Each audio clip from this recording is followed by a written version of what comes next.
Sesi yang kedua, hari yang kedua, PBTN kita lanjutkan kembali. Kita sambut dengan penuh semangat, antusias, riang gembira. Inilah beliau, Coach Rasna Tajudin.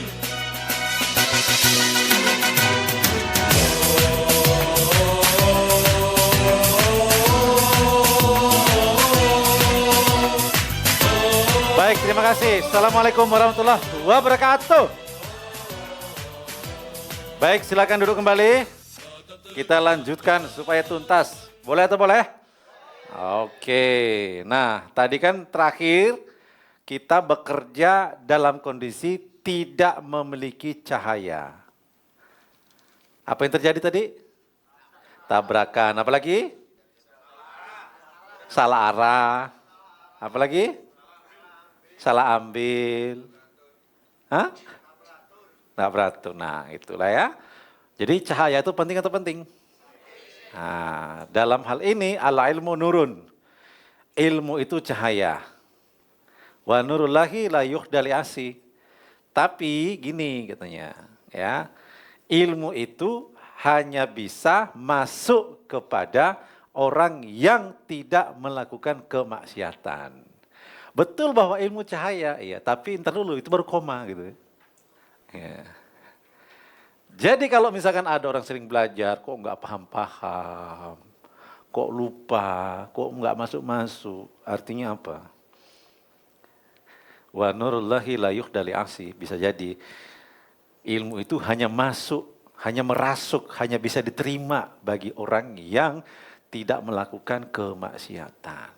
Jadi ini harus paralel Pak Bu, kita terus mantaskan diri, tidak atau berusaha sekuat tenaga untuk meninggalkan kemaksiatan, insya Allah ilmu yang kita pelajari akan mudah masuk, kita mudah ingat, mudah kita internalisasi dalam diri kita. Siap atau siap? Ya. Lalu kita udah berhenti dari maksiat, kita juga berusaha terus mantaskan diri ya. Di TBE Anda sudah belajar banyak sekali tentang ilmu-ilmu memantaskan diri gitu, dan apalagi hari pertama kemarin. Nah, ini Bapak Ibu sekalian, berikutnya adalah sebelum kita masuk ke prinsip-prinsip dasar yang lain, nah ini Anda harus pahami dulu nih. Nah, Kang ini kok yang kuning nih nggak kelihatan hurufnya nih, jadi nanti diedit ulang supaya. Tapi sementara bisa kebaca ya. Nah, Anda ada di mana nih? Coba, bukan badan hukum. Rentenir perorangan. Nah gitu dong. Keren operatornya nih. Nama operatornya siapa sih? Nah kan. Jadi Pak Bu, Anda harus pahami ini tabel ini sebenarnya untuk mengetahui kita itu ada di kuadran berapa gitu. Misalkan nih kita itu ada pinjaman ke perorangan. Oke, atau rentenir. Ingat, rentenir dan perorangan itu masuk kalau di sini ya, berarti tergantung ada jaminannya atau enggak ada jaminan. Kalau enggak ada jaminan, sebelah kanan ya, tanpa jaminan, nah nomor 2 itu. Oke, Anda ada di kuadran berapa? Semuanya ada? Enggak kan? Umumnya kita ada di mana? Pakai jaminan enggak? Ada. Berbadan hukum? Berarti ada di kuadran? 3, kita umumnya di sini, bank pada umumnya tuh, leasing, koperasi gitu. Kartu kredit di sini nih nomor 4 ya. Kartu kredit itu besok dibahas Pak Bu. Kartu kredit itu utang yang paling terakhir Anda lunasi gitu. Karena itu Anda nggak bayar pun tak apa itu kartu kredit. Yang punya kartu kredit siapa di sini? Ada? Oh iya, tapi kan ada yang belum ikut TBE. Khawatir dia punya kan. Tahu ilmu ini kan. Itulah saya bilang agak-agak ngeri-ngeri sedap. Ya. Ini untuk sekedar diketahui aja Pak Bu ya, tidak begitu penting sebenarnya. Nanti di belakang lah kita urai lagi. Lanjut Mas. Baca bersama-sama? Iya, berpikir jernih. Ini nomor 7 nih ya.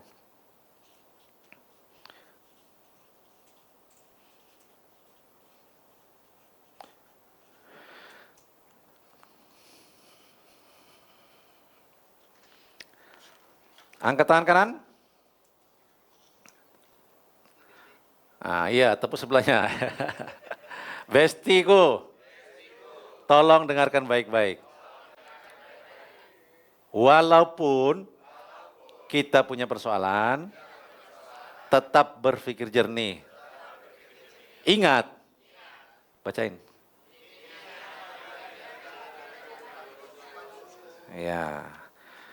Jadi Anda tetap alias wajib berpikir jernih, mengurusi bisnis, mengurus anak-anak, melayani pasangan, menghormati dan mengunjungi orang tua. Tetap jernih Anda Pak Bu, nggak boleh digabung kamu. Ini masih ada irisan dengan isolasi persoalan tadi. Karena ada orang Pak dengan urusan ini seolah-olah hidup itu sudah mau diakhiri aja. Padahal tadi di awal saya katakan ini cuma perdata. Garis finish di sana itu Anda itu kayak tinggal tawar-tawaran gitu loh, mau berapa negosiasi gitu. Walaupun Anda menuju ke sana ada alur yang Anda harus pahami nanti. Ini kan sebelum saya masuk ke alur, saya mesti install dulu prinsip dasarnya supaya Anda makin kuat gitu. Oke, siap berpikir jernih? Ya, tenang aja. Nggak usah gerusa-gerusu, nggak ada yang perlu ditakuti Pak. Anda boleh takut kalau nanti terancam nggak masuk surga, itu aja yang perlu Anda takuti. Khawatir kalau pintu surga nggak tertutup, nggak terbuka gitu. Ya, khawatir kalau kaki kanan kita nggak bisa menginjak, itu aja yang perlu Anda khawatirkan. Kalau urusan utang piutang begini ya, insya Allah akan selesai kok gitu. Siapa yang yakin utangnya selesai? Oke, ya. Lanjut Mas. Nah, baca. Iya.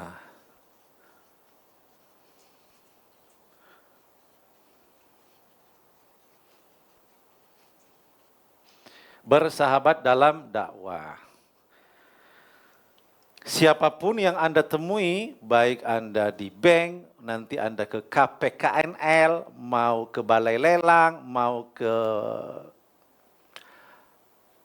Dinas Pertanahan yang terkait dengan memblocking sertifikat, ingat Pak Bu, itu semua sahabat dakwah Anda, mereka semua adalah ladang amal Anda untuk berdakwah.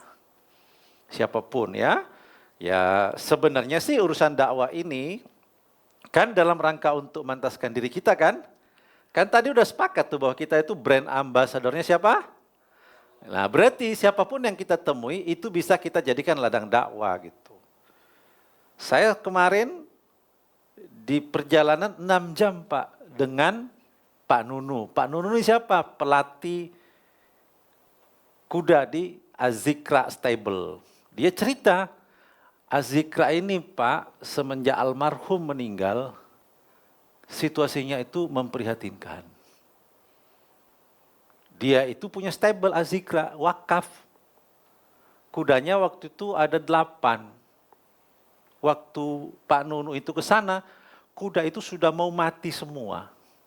Kenapa? Karena Azikra semenjak almarhum meninggal. Akhirnya Pak Nunu yang tadinya melatih stable di JPEG di Sentul sini, resign dari situ. Kenapa? Karena terpanggil hatinya. Padahal di situ gajinya gede, dia ngakunya sih udah hampir 30 jutaan tuh gajinya itu. Kan gede ya seorang pelatih kuda itu. Wih. Tapi saya di situ nggak ada apa-apanya Pak gaji saya. Karena saya ke situ itu, saya melihat, saya merasa terpanggil. Jadi dia resign tuh dari situ Pak. Ngurusin, waktu itu almarhum udah nggak ada. Lalu dia telepon tuh Pak member-membernya. Pak boleh nggak bantu saya? Ada apa?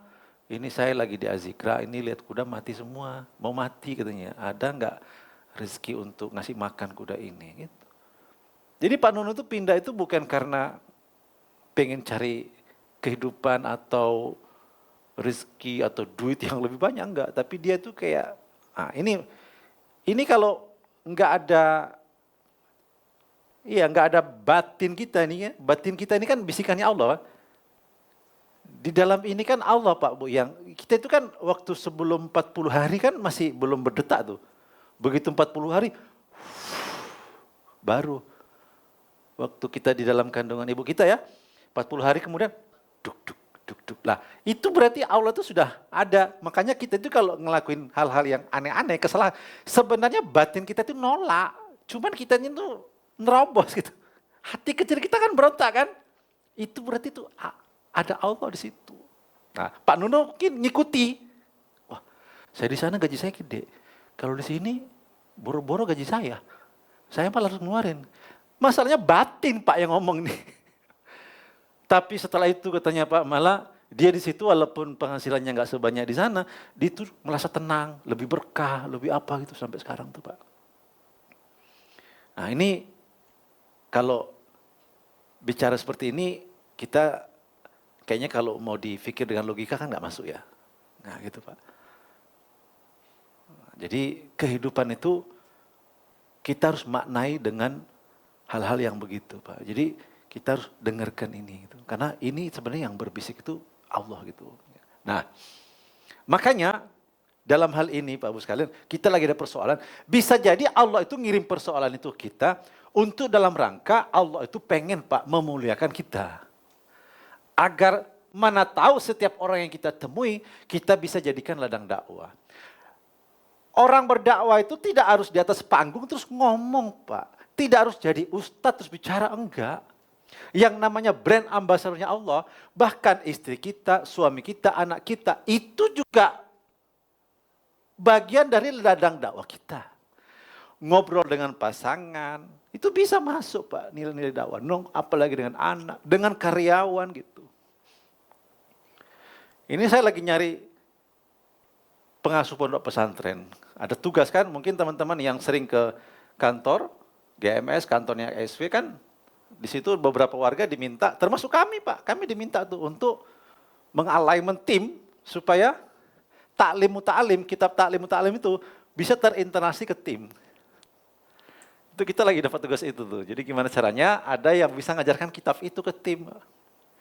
Jadi perusahaan tapi culture-nya pesantren Pak.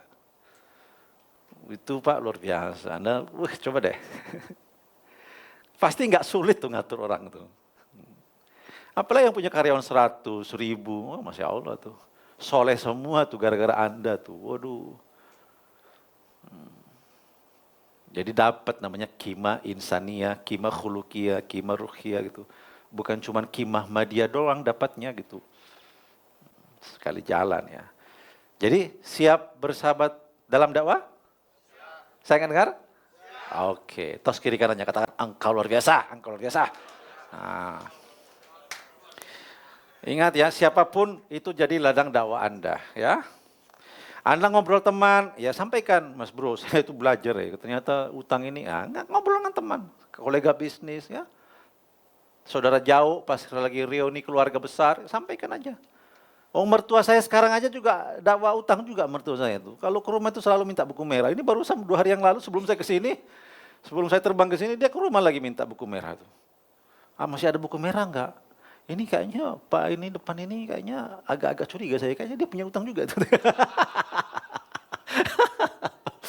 Di mobil Pak itu, di mobil saya itu ada buku merah tuh. Selalu saya bawa. Karena kita nggak pernah tahu ketemu orang siapa. Mana tahu itu bagian dari momen yang kita bisa manfaatkan untuk berdakwah. Siapa tahu ridhonya Allah justru di situ. Orang masuk surga itu Pak bukan karena amalnya banyak. Bukan karena rezekinya itu banyak. Bukan karena dia sedekahnya paling gede. Kalau gitu Allah nggak adil dong. Gimana bagi yang saudara kita yang rezekinya pas-pasan? Bukan karena banyaknya Pak, tapi karena Allah tuh ridho. Nah Allah ridho ini hal-hal kecil bisa jadikan Allah ridho. Kita nggak pernah tahu kan, yang bisa kita lakukan itu kan hanya usaha. Nggak tahu usaha yang keberapa ini yang jadikan Allah ridho. Udah itu Pak passwordnya surga itu. Jadi bukan karena banyak-banyakan. Boleh nggak Pak banyak? Boleh, silakan aja. Maksud saya, jangan sampai kita melihat, wah saya kok cuma begini, kayaknya nggak boleh Pak. Ya, jadi apapun, mulai sekarang siapapun yang kita temui itu bisa jadi ladang dakwah kita. Siap atau siap? Ya. Anda bercerita bahwa Anda hijrah aja, itu Anda sudah dakwah. Jadi jangan anggap bahwa saya itu masih banyak dosa, kemarin maksiat banyak. Justru itu Pak. Ya. Jadi siapapun yang bisa kita temui kita dakwah gitu. Nah, Pak Nunu saya di dalam mobil 6 jam saya banyak belajar sama beliau gitu tentang kehidupan itu. Ya, itu Bapak sekalian. Lanjut Mas. Baca sama-sama. Iya, betul. Lanjut.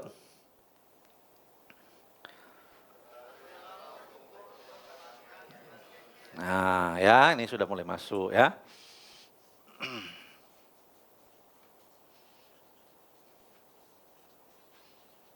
Ini prinsip yang ke-9. Nah, ini yang perlu Anda ketahui ya. Nah, lanjut Mas. Nah, ini informasi tentang hukum-hukum perbankan atau perjanjian. Sebenarnya kalau saya tanya nih, kita ada di nomor berapa urusan kita ini sekarang? Nomor berapa? Nomor berapa, Bu? Kita ada di nomor berapa? Iya, betul, nomor 2.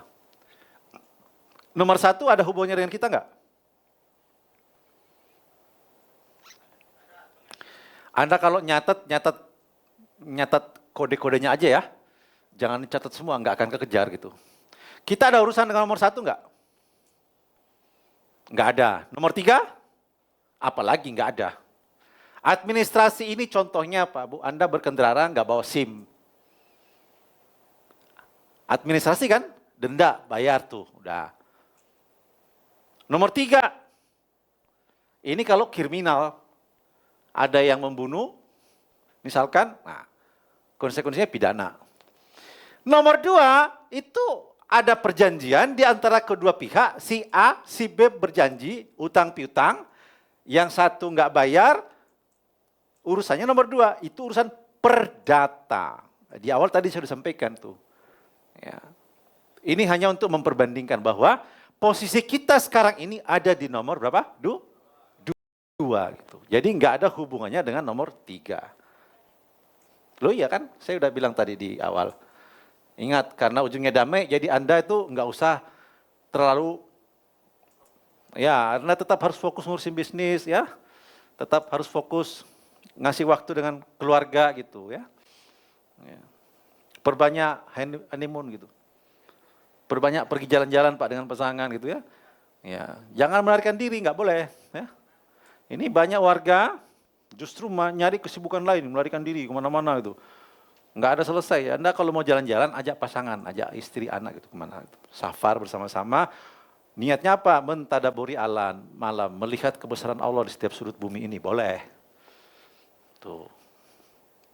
Orang safar itu kalau niatnya benar, itu dianggap sebagai orang yang salah satunya ya, yang mabrur doanya Pak. Yang penting niatnya benar. Gitu. Ya, safar. Lanjut Mas. Baca sama-sama.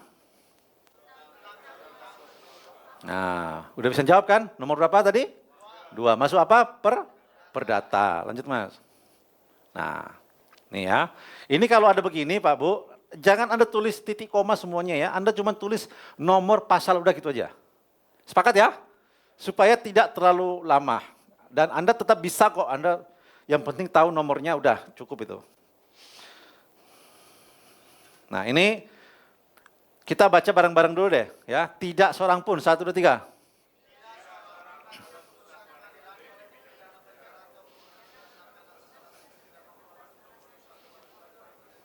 Ya. Jelas ya, ini untuk memperkuat bahwa oh iya ya, ada dasar hukumnya, urusan utang piutang itu tidak ada kaitannya dengan penjara ya atau pidana. Ini maksudnya memperkuat maklumat yang kita sampaikan sebelumnya. Lanjut Mas. Yuk baca lagi, 1, 2, 3. Saya nggak dengar.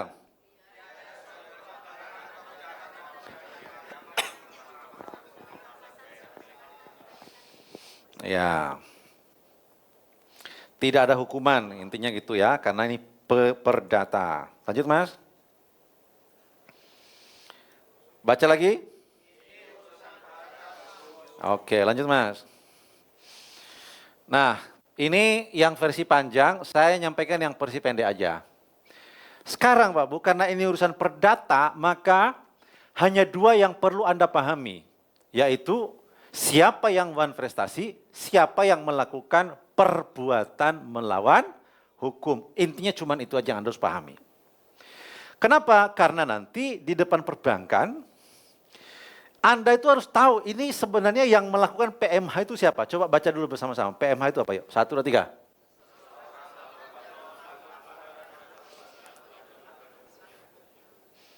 Oke. Baca lagi yang prestasi.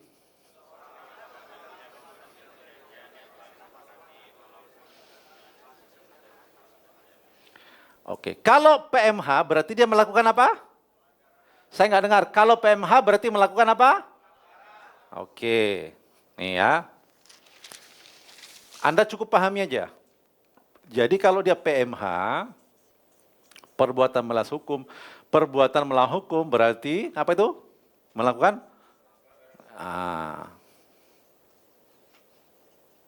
Oke, ini dulu ya. Terus prestasi artinya berarti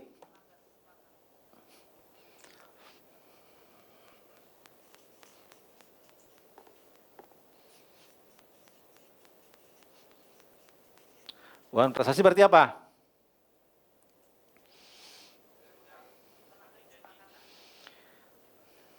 Melanggar apa?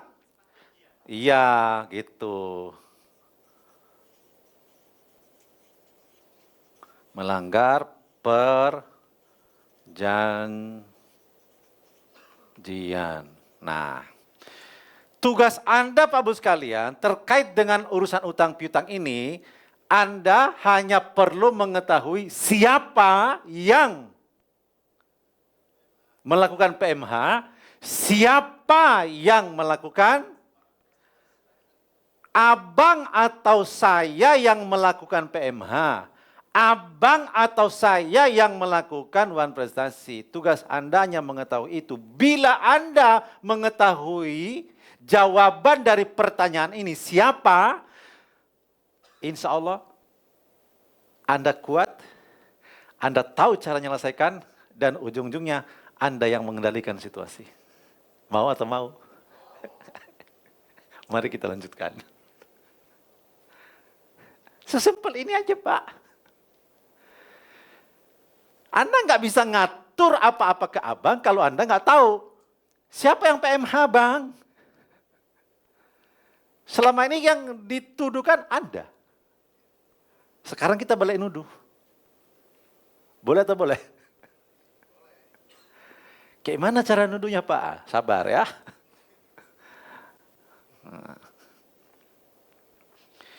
Oke Mas, lanjut. Baca sama-sama.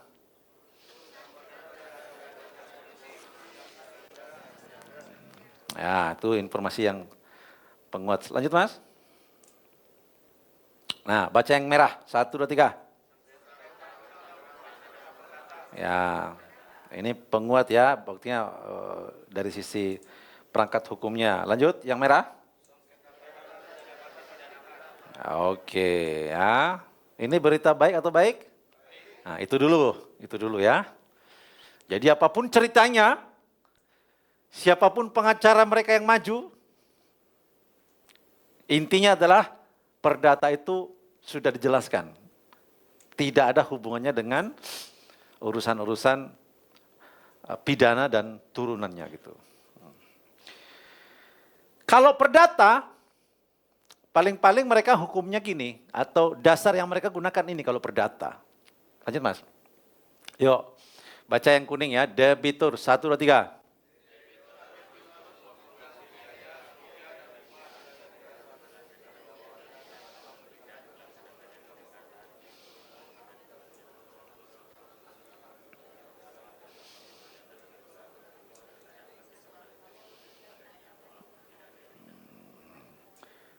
Iya, jadi apa kata kuncinya situ? Hanya dihukum mengganti biaya, kerugian, dan itu doang. Ya. Ini cuman menegaskan bahwa kalau perdata itu cuman itu. Ya, ini hanya tambahan maklumat Pak Bu untuk menguatkan tentang maklumat bahwa ini perdata ya gitu. Jadi paling ini doang yang dia gunakan untuk menjerat Anda gitu. Tapi apakah bisa kita dijerat? Ntar dulu, belum tentu gitu ya. Lanjut Mas. Nah, ini untuk diperhatikan aja ya, baca pelan-pelan dari atas Pak Bu. 1, 2, 3.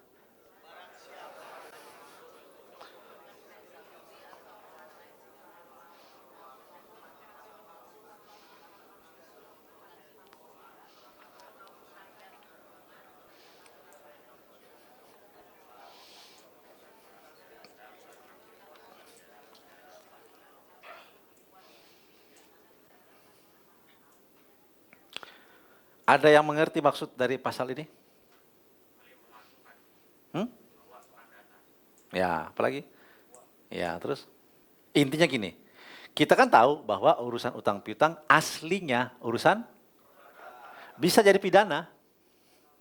Kalau, oke? Nih, jadi hati-hati. Selama kita tidak pernah melakukan, selama kita selama ini lurus-lurus aja, tidak akan pernah berganti menjadi pidana. Mengganti menjadi pidana atau terkonversi menjadi pidana kalau, oke, di situ udah dijelaskan tuh. Mungkin kita pernah markup, memberikan laporan palsu, kong kali kong, segala macam. Lah itu ada potensinya. Selama enggak ya enggak. Jangan sampai nanti kita cuma kacamatanya perdata doang. Ternyata pernah melakukan. Oke? Halo, halo, halo? Nah. Tapi kalau yang saya lihat dari depan ini kayaknya soleh-soleha semua. Amin dong itu ya. Amin ya. Makanya Anda mulai sekarang perhatikan perilaku Anda di media sosial.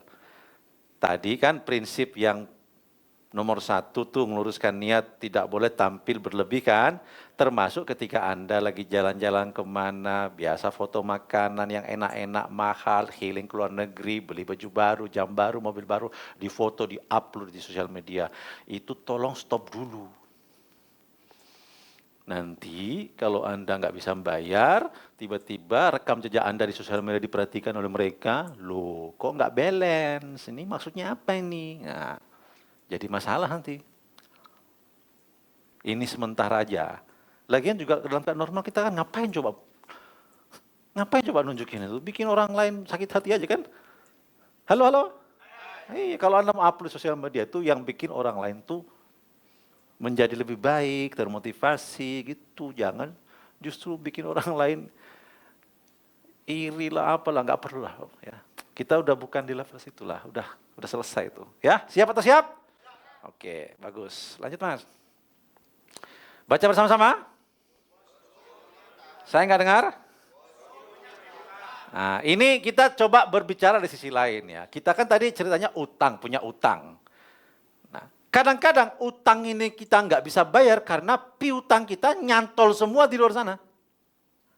Iya tuh ya? Betul. Anda punya klien nggak bayar. Sementara kita mesti setor ke distributor sana. Kan? Jadi kalau Anda punya piutang, ini harus waspada. Jangan sampai kejadian kayak gini nih. Yuk baca itu yang kuning. 1, 2, 3. Oke lanjut, PT itu.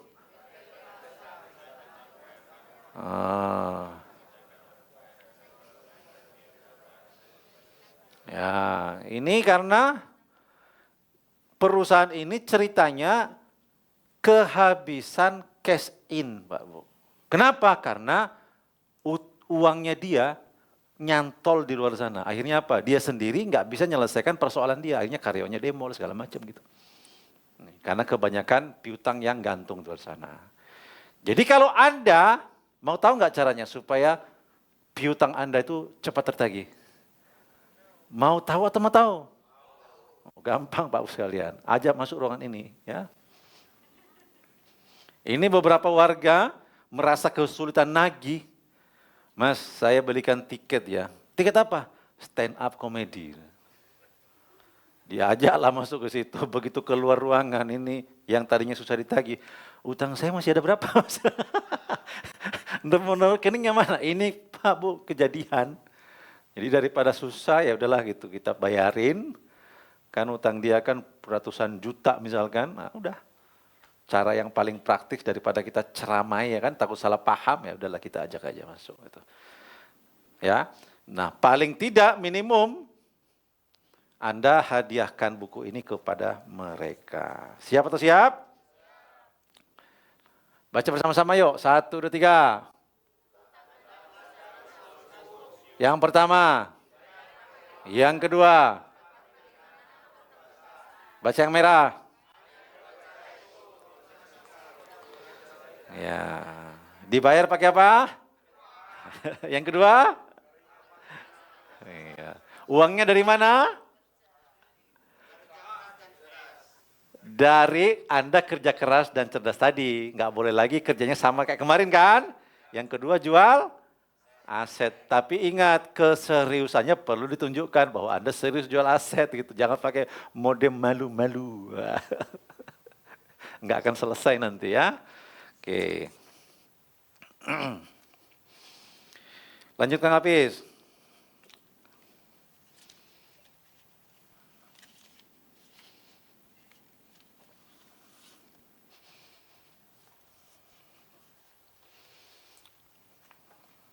Baca sama-sama. Ingat nggak ini? Waktu ngapain ini? Oh, masih ingat ya? Masih hangat ya? Masih hafal ya, pokoknya Bu tanda tangan sini. Oh iya, mana lagi? Oh, iya, lagi ini. Oh, Pak Paret ya Pak Laman. Oh, masih hafal ya Pak ya? Masih ya. Pokoknya kerjaannya itu top up itu. Top up itu familiar sekali. Selain top up itu namanya apa ya Bu? Dari pindah pinjaman ke bank satu, bank yang namanya apa? Saya nggak dengar. Masih pada hafal ya? Saya udah agak lupa-lupa.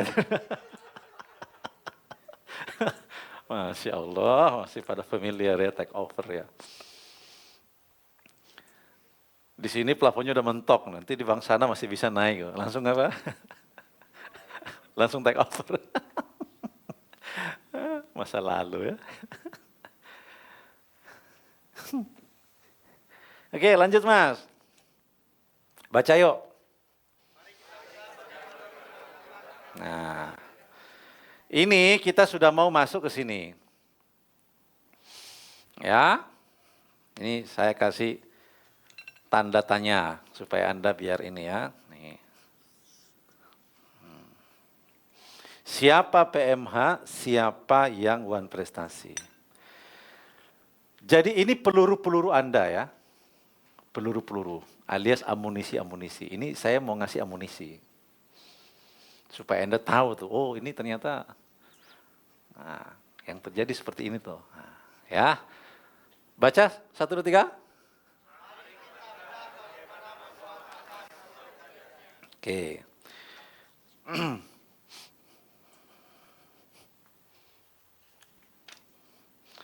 Yang pertama,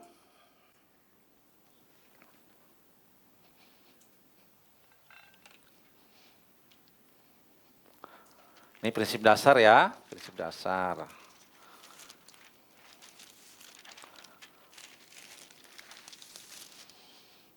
Berarti PMH. Mas ini kalau ada yang hijau bawa sini.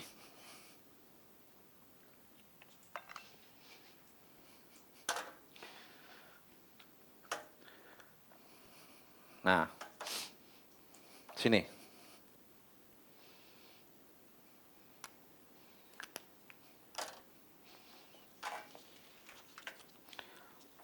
Next Mas.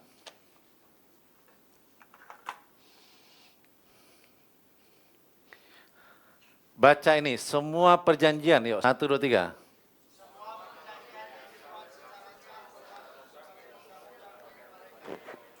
Ya, baca yang kapital tuh, asas.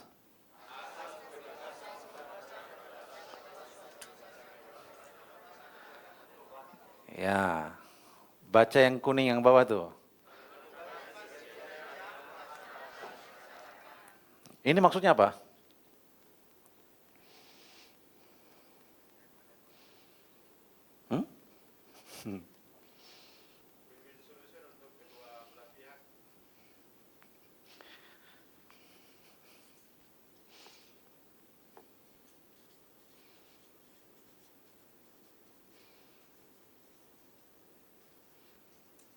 Kebaca ya tulisan saya ya, kebaca ya.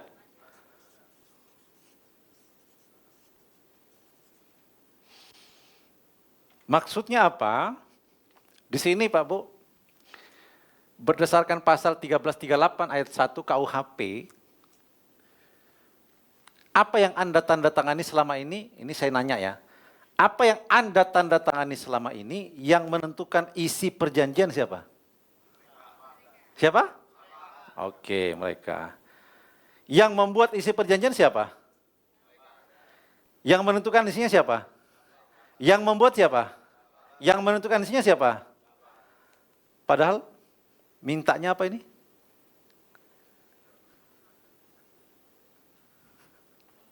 Baca ini. Ini maksudnya siapa yang menentukan? Sesuai nggak bahwa mereka lah yang menentukan kalau membaca ini? Sudah sesuai belum? Berarti? Iya, oh ini bukan one prestasi. One prestasi tadi kan kalau kedua perjanjian ada yang melanggar, ini bukan one prestasi. Berarti apa? Saya nggak dengar? Nah, ini nomor 1. Ya, makanya saya kan bilang tadi nih, Anda kan, oke ya, ini nomor 1 ini. Oke, sampai sini clear? Ya. Jadi PMH-nya di mana? Melanggar apa? Melanggar pasal berapa? 1338 ayat 1. Ya. Itu yang pertama yang harus Anda pahami. Karena perintahnya KUHP ini kalau mau bikin kayak gitu harus apa? Iya. Nah, makanya saya tanya, yang bikin siapa? Anda jawab apa? Yang menentukan isinya siapa? Nah, inilah yang namanya PMH. Ya. Nomor 2. Lanjut Mas. Yuk, yang paragraf kedua, pasal 1320, 1, 2, 3. Saya nggak dengar.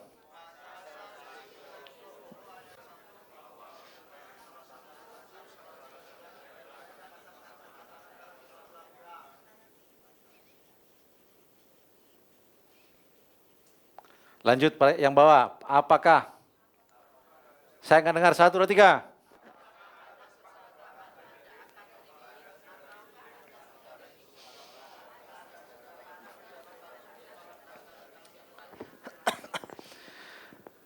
Apa maksud dari asas konsensualisme itu?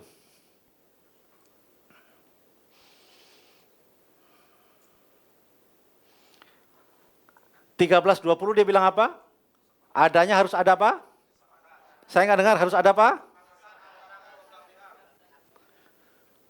Sudah ada belum kesepakatan sebelum Anda tanda tangan itu? Anda tinggal nurut kan? Nah, ini berarti termasuk apa? Iya, yang kedua. Ya.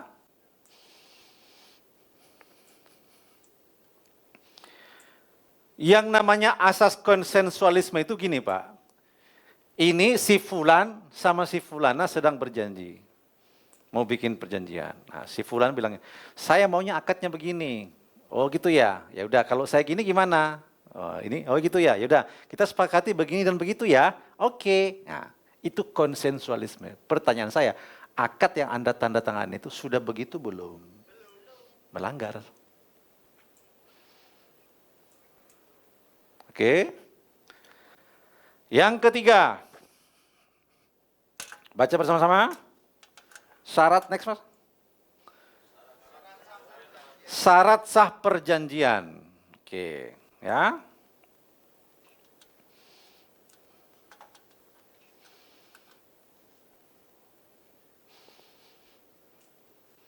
Baca kitab undang-undang, yuk. Saya akan dengar. Langsung nomor 4. Maksudnya gimana? Maksudnya gimana?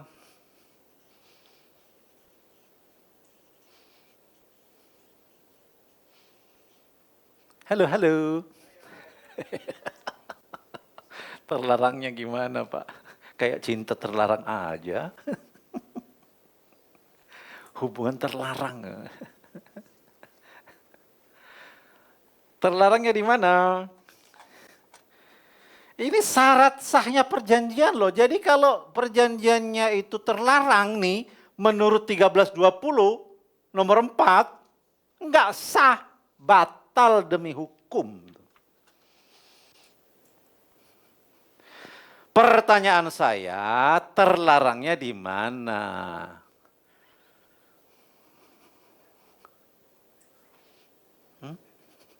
Ayo. Kalau nggak bisa jawab, kita pulang aja.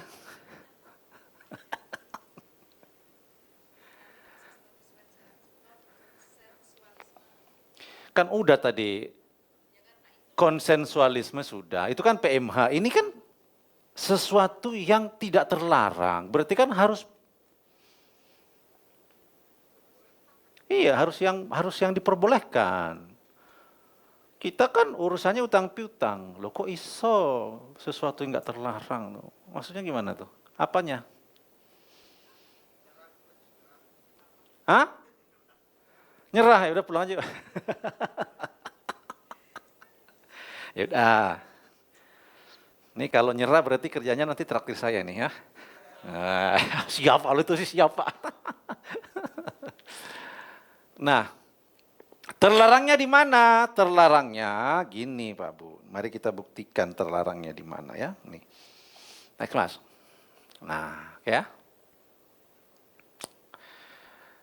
Baca fatwa MUI. Ya, nomor 1 tahun 2004. Oke, baca yuk. Praktek pembungaan yuk bareng-bareng. 1, 2, 3.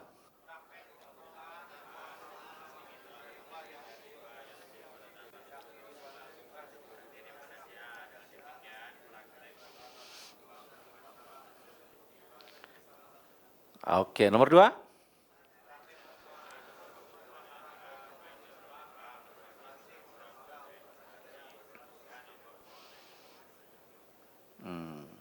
Jadi kalau misalkan ini yang kita anggap sebagai terlarang, boleh nggak? Halo? Ini yang berpendapat siapa? MUI itu majelis apa? Wajib kita ikuti nggak sebagai orang yang beragama Islam? Kalau bukan MUI terus kita mau ikut siapa? MUI itu lembaga yang disiapkan negara. Dilindungi undang-undang. Yang bikin ininya pun kan negara. Nah, dia mengatakan bahwa riba itu bentuknya haram.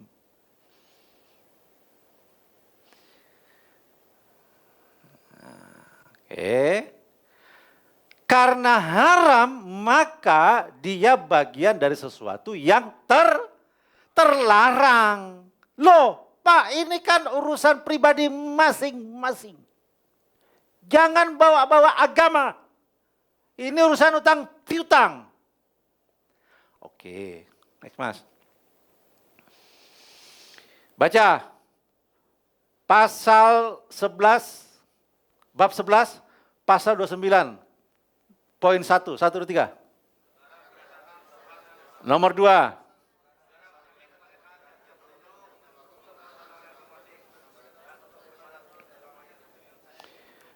Boleh nggak kita sebagai muslim taat sama agama kita?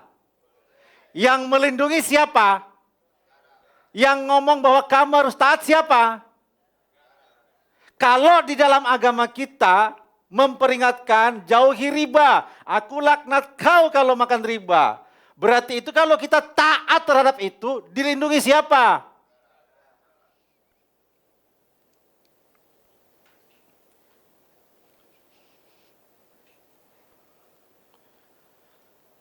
Jelas sampai sini? Saya ingatkan? Oke.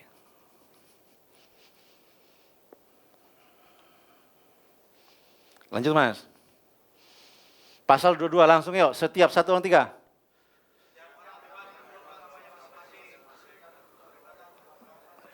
Oke, 2. Oke, ini perlindungan hukum negara bahwa setiap yang mengaku punya agama, mau taat sama agamanya, negara ada di depan melindungi.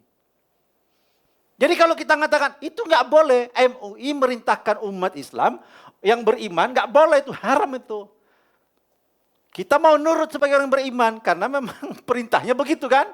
Lalu negara juga masuk melindungi Anda Pak sekalian. Salahnya di mana? Nah itulah maksudnya tadi perjanjian itu mestinya batal demi hukum. Kenapa? Karena PMH melakukan sesuatu yang terlarang.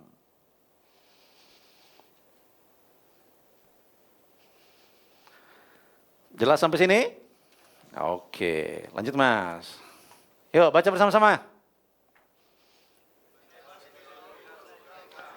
Nah, jadi kalau misalkan urusan hanya sekedar BDO, bunga, denda dan ongkos, ya memang legal. Anda boleh memperjuangkan kelegalan itu, Pak.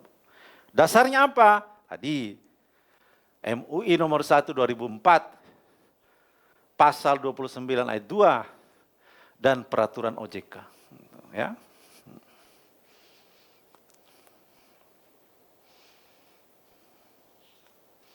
Berikutnya, ini masih urusan untuk menjawab ini ya.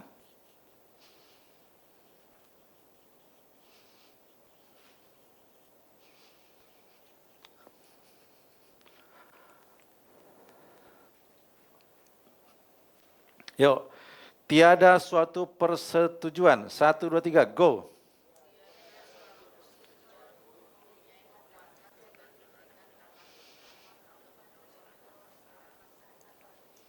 Lanjut yang bawah, paksaan.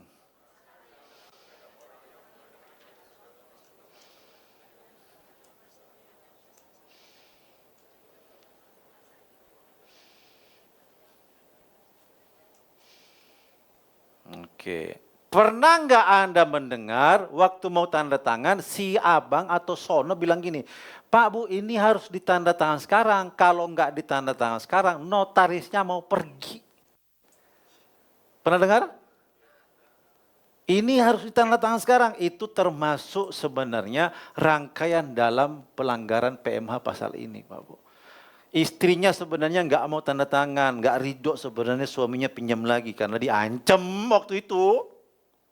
Akhirnya ya udahlah.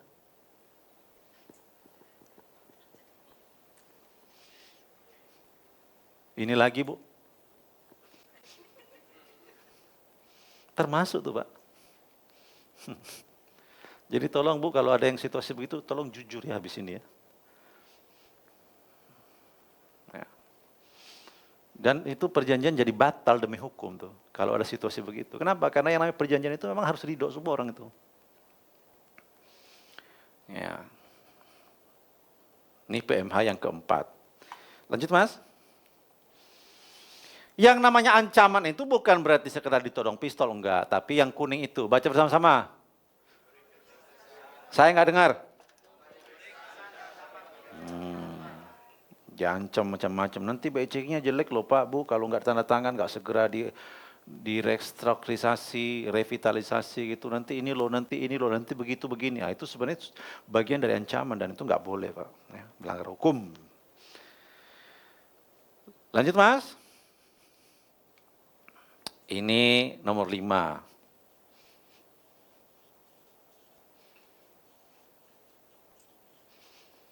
Yang namanya klausa baku. Ya.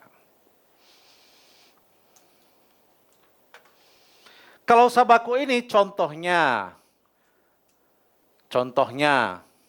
pecah berarti beli. Baca yuk nomor 2. Barang. Ya lanjut. Terus?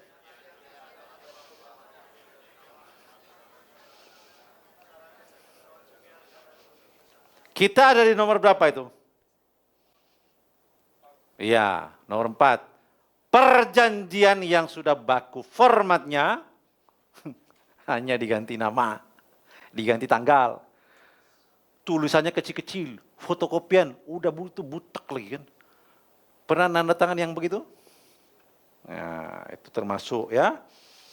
Nah, perlindungan terhadap klausa baku. Jadi klausa baku ini Pak, perjanjian yang diulang-ulang terus, hanya ganti nama, tanggal,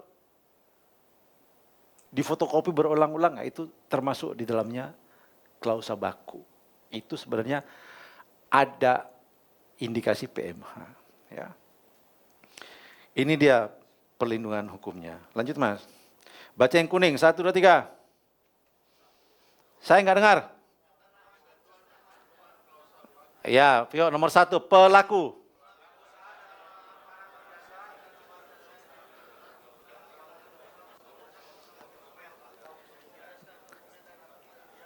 Apabila next nih yang kuning nih, yang poin D, ini kan ABC, nah poin D, lanjut Mas. Next. Yuk.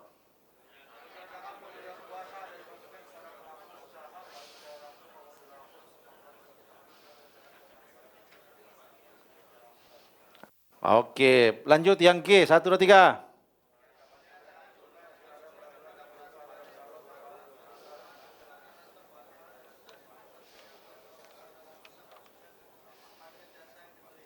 Ya, yang H itu khusus untuk hak tanggungan, nggak apa-apa dibaca ya. 1, 2, 3.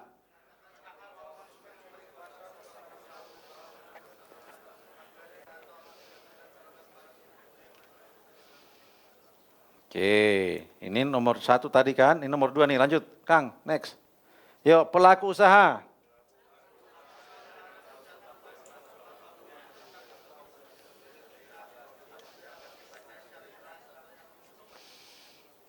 Oke, nomor 3.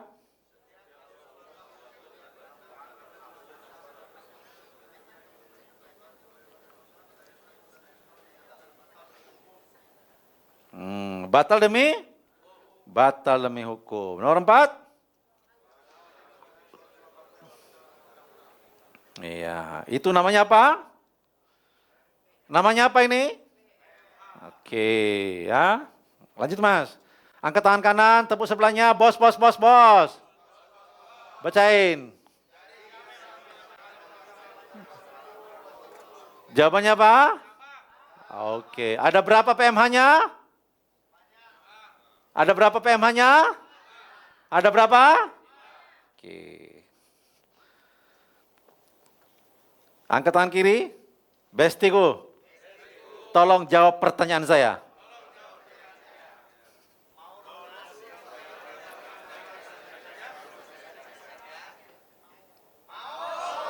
Tos kiri kanannya, katakan saya mau.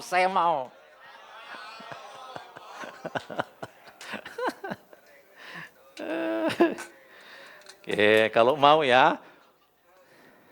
Boleh saya lanjutkan? Tapi ini Pak Bu, jangan Anda keluarkan semua. Mentang-mentang udah ngerti ini. Assalamualaikum. Waalaikumsalam. Pak, ternyata setelah saya mempelajari dengan ahli hukum ya. Kamu itu melakukan PMH 5. Nomor 1. Wah, jangan Pak. Tenang aja, tenang. Kalem kan. Kan tadi kan prinsip dasarnya Anda tetap harus kalem kan. Ya. Ini dikeluarkan kalau aja. Ya. Jangan dikeluarkan semua amunisinya. Ini kita mau bertarung selama setahun. Ya, disimpan lah amunisi itu. Jangan dikeluarkan semua. Ya. Nah sekarang, karena Anda ingin bayar pokoknya 30% aja.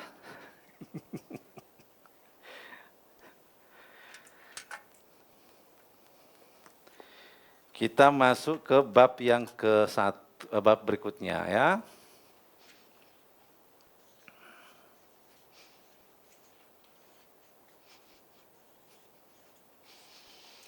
Lunas utang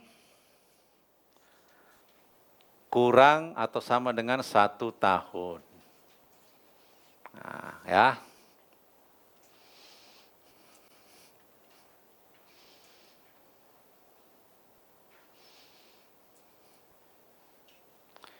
Nomor 1.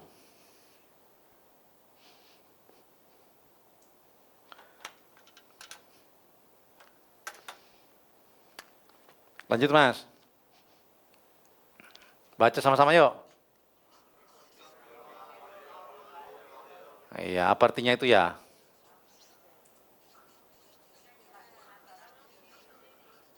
Apa artinya?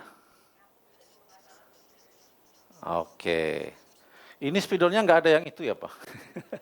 Jangan yang ini Mas. Ini kayaknya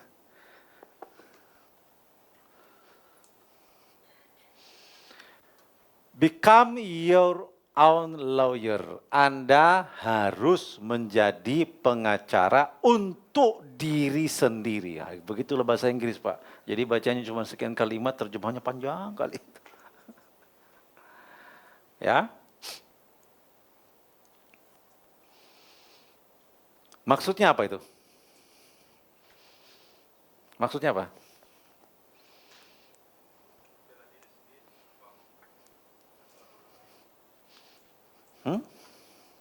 Ya, tanpa bantuan orang lain. Apa lagi? Tahu hukumnya utang piutang terus?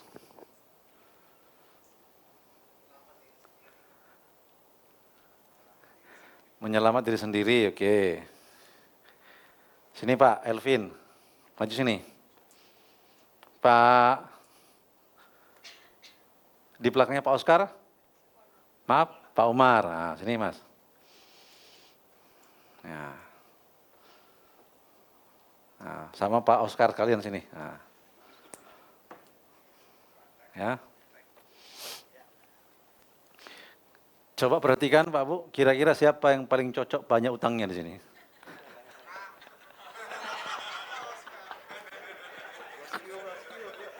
Yang tengah ya. Ya udah, ini karena sudah dijawab yang tengah, berarti Pak Oscar yang jadi nasabah. Nah ya, nasabah ya. Dari Pak Umar dan Pak Elvin, siapa yang paling cocok jadi pengacara? Oh gitu ya. Kenapa kok Pak Elvin? Lebih apa? Ya udah, Pak Elvin menjadi lawyer. Lawyernya siapa berarti? Lawyernya Pak Umar. Berarti yang jadi abang siapa? Salah. Lawyernya Pak Oscar, ya. Pak Elvin, lawyernya Pak Oscar. Berarti yang cocok jadi abang siapa? Nah, oke. Sekarang si abang ya berhadapan dengan Pak Oscar. Loh enggak, nasabah tadi kan yang paling cocok banyak utangnya kan. Sesuai umur ya kan. Nah, Pak Oscar ngomong ke Pak Umar. Ya, bahwa saya memang punya utang dan ini saya sudah berkomitmen untuk menyelesaikan utang saya. Saat ini saya nggak bisa lanjutkan angsuran. Intinya kurang lebih obrolnya itu ya. Dan untuk selanjutnya Pak Umar atau si abang ini berhadapan dengan lawyer saya. Wah inilah ya. Nah situasinya kurang lebih begitu Pak. Nah, setelah itu lawyernya nego. Terserah mau pasang tarif berapa dengan Pak Umar, saya nggak tahu ya. Nah ya kan. Nah, praktek pada umumnya kayak mana lah, silakan simulasikan di panggung ini Pak. Ayo, nah, silakan. Mic, ntar dulu Pak, ntar dulu pakai mic ya.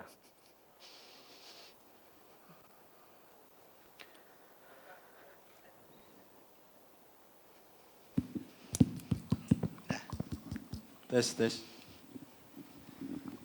Ya, bagaimana Pak? Ada yang bisa kami bantu? Ini mengenai Mic-nya dideketin Pak Umar, ya. mengenai jatuh tempo perjanjian kemarin mengenai utang. Perjanjian yang mana Pak? Yang di bank itu. Yang Oh, iya. ya, Memang kenapa Pak?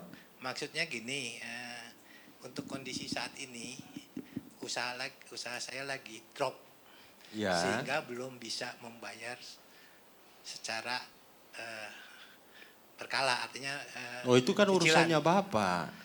Bapak kan sudah ngambil duitnya saya. Bapak harus bayar loh sesuai perjanjian yang sudah ditandatangani. Dalam usaha kan ada fluktuasi. Nah, pada saat ini saya belum mampu bayar. Harusnya Bapak pikirkan sebelumnya. Jangan, jangan Bapak tidak bisa membayar, lantas Bapak datang ke sini meminta belas kasih. Oh nggak bisa, Bapak harus bayar. Oke, saya ada Ya. tahu aturan, tapi saya juga yang lebih tahu lagi mungkin dari pihak. Memang lawyer kenapa saya. Pak dengan utangnya? Memang Ya, kenapa artinya dengan ada krediturnya? masalah di usaha saya sehingga belum bisa terbayar karena lagi. Oh Bapak tidak sekali. sanggup bayar. Bukan tidak sanggup, rencana mau bayar lunas. Kalau tidak tapi- sanggup nanti gampang asetnya tinggal saya jual. Nah, ya nggak apa-apa, tapi maksudnya itu harus dibicarakan dulu Pak, kan harus ada kesepakatan dua belah pihak. Baiklah, kalau itu. memang Bapak berbicara begitu ya, nanti kita lihat. Ya. Ya, karena otomatis Bapak kan sedang ngambil duit, ya duitnya kami nih. Iya. Harus Bapak kembalikan sesuai. Kalau enggak asetnya Bapak yang Ya. sebagai Mungkin penggantinya. nanti dari pihak orang yang saya percaya, lawyer, untuk bisa bicara dengan Oh, baik, Bapak. baik. Silakan Pak, bicara. Wah. Harus bisa, harus bisa ya. Oh, Mas ya Pak. Bapak lawyernya ya? Iya Pak, saya Yang- pengacaranya Pak Oscar. Oh, ya dari Jakarta sana ya? Ya, pas kebetulan juga saya dipercaya dengan beliau untuk melanjutkan negosiasi dengan Bapak. Oh, baik, baik. Gitu. Dari kondisi customer saya, dalam artian Pak Oscar sendiri bahwa tidak ada sementara ini tidak ada kesanggupan untuk membayar. Nah, dari kondisi itu saya pengen berbicara dengan Anda. Solusi apa yang bisa saya bisa pengen dengar dulu dari Anda seperti itu, Pak. Baik, baik.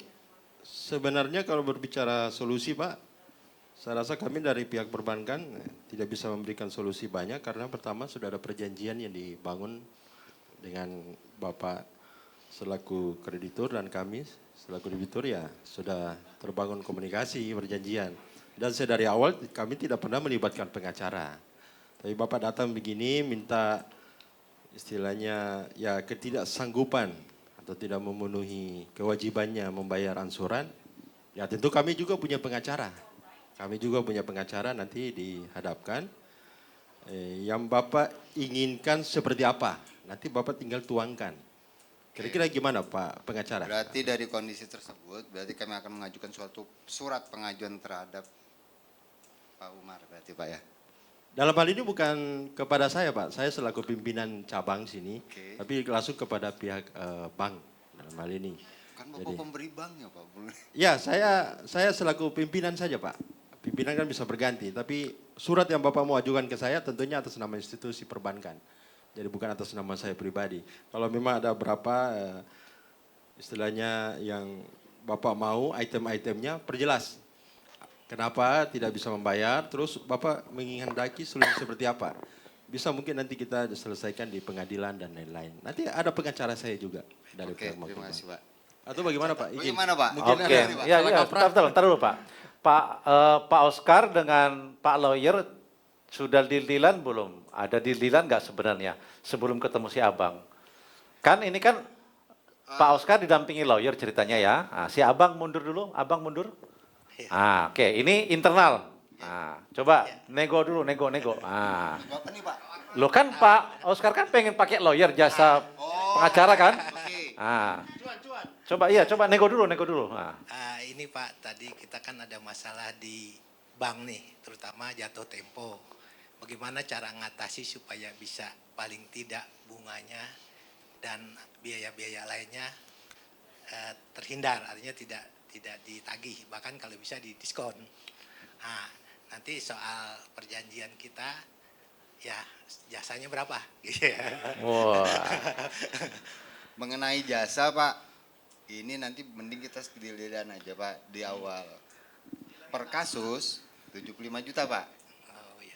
Tapi itu di luar transportasi ya? Ya, Udah itu termasuk dalam untuk satu case saja. satu Dalam case saja. misalnya Bapak pengen menyelesaikan dulu yang untuk diskonnya. Nanti pada saat nanti ada perkembangan lebih lanjut lagi, itu lain lagi Pak nilainya Pak. Oke. Pengalaman nih kayaknya. Ya, bebas dong kan pengacara kan? Oke. Saya masalahnya kemarin di pengadilan begitu Pak. Oh iya. Oke ya. Jadi bicara harganya per kasus Pak. Per kasus Jadi, ya. Oke. Dihitung nggak misalkan kalau utangnya sekian miliar dan sekian ratus miliar itu beda nggak biayanya? Ada Pak, itu berdasarkan apa tadi kemarin saya lupa Pak.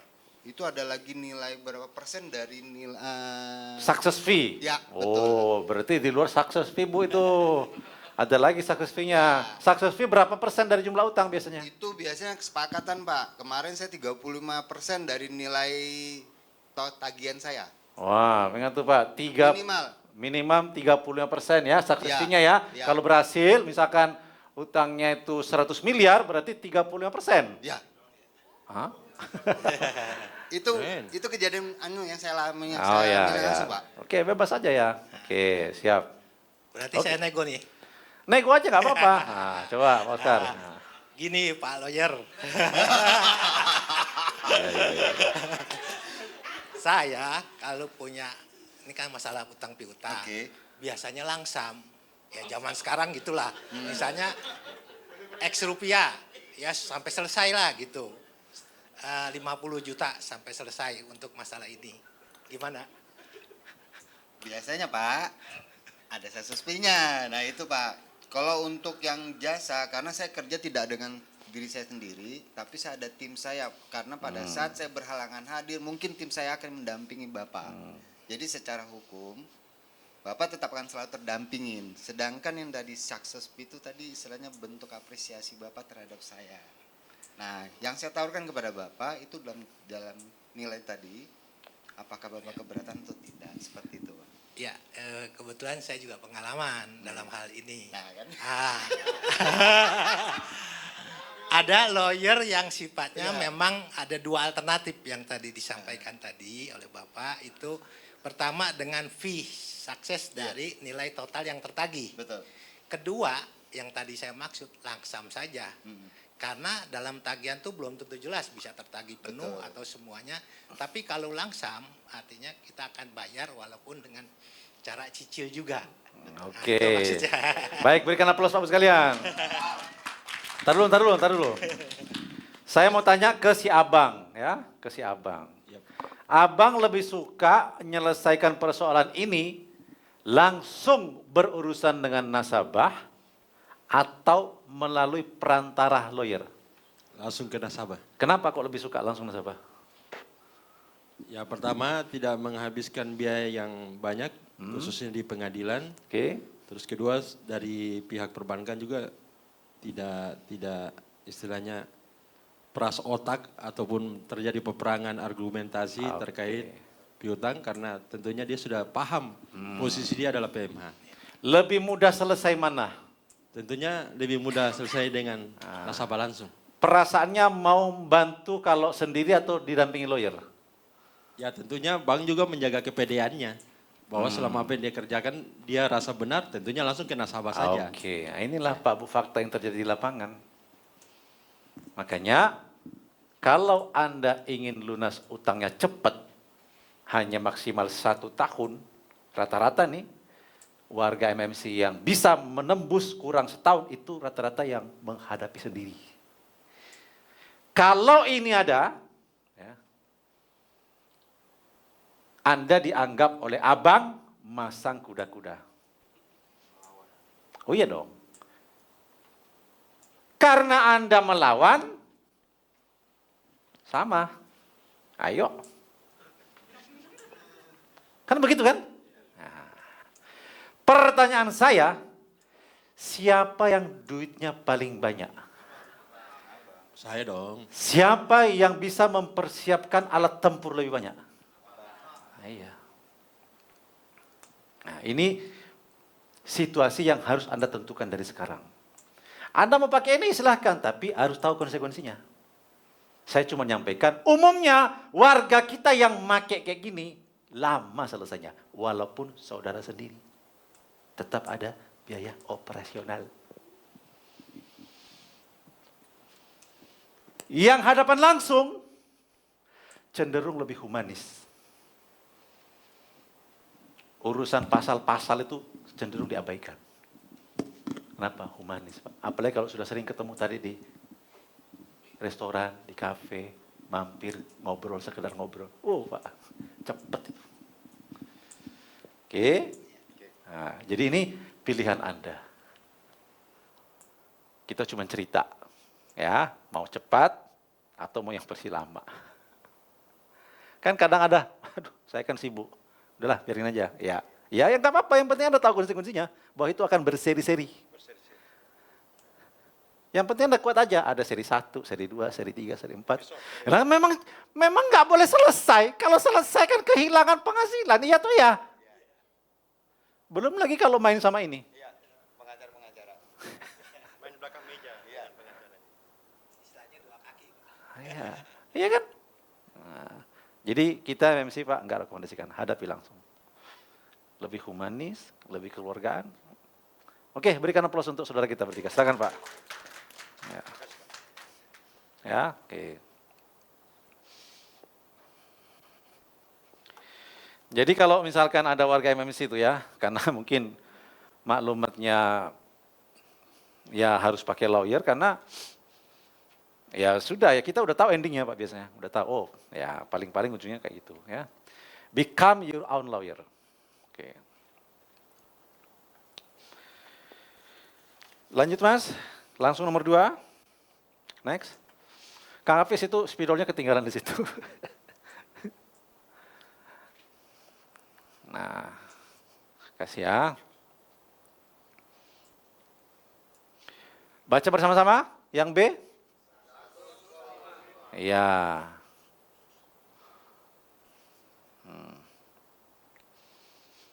Maksudnya apa?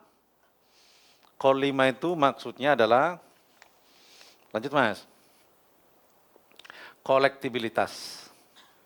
Call 1 terlambat 30 hari. Call 2 maksimal terlambat 90 hari.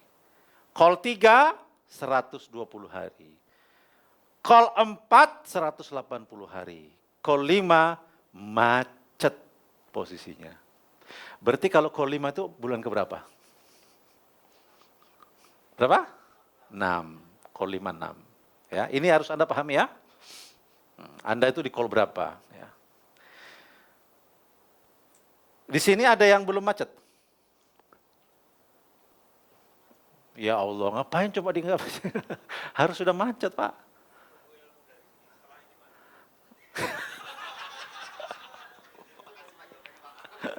Kayaknya jawabannya mewakili semua pihak ya.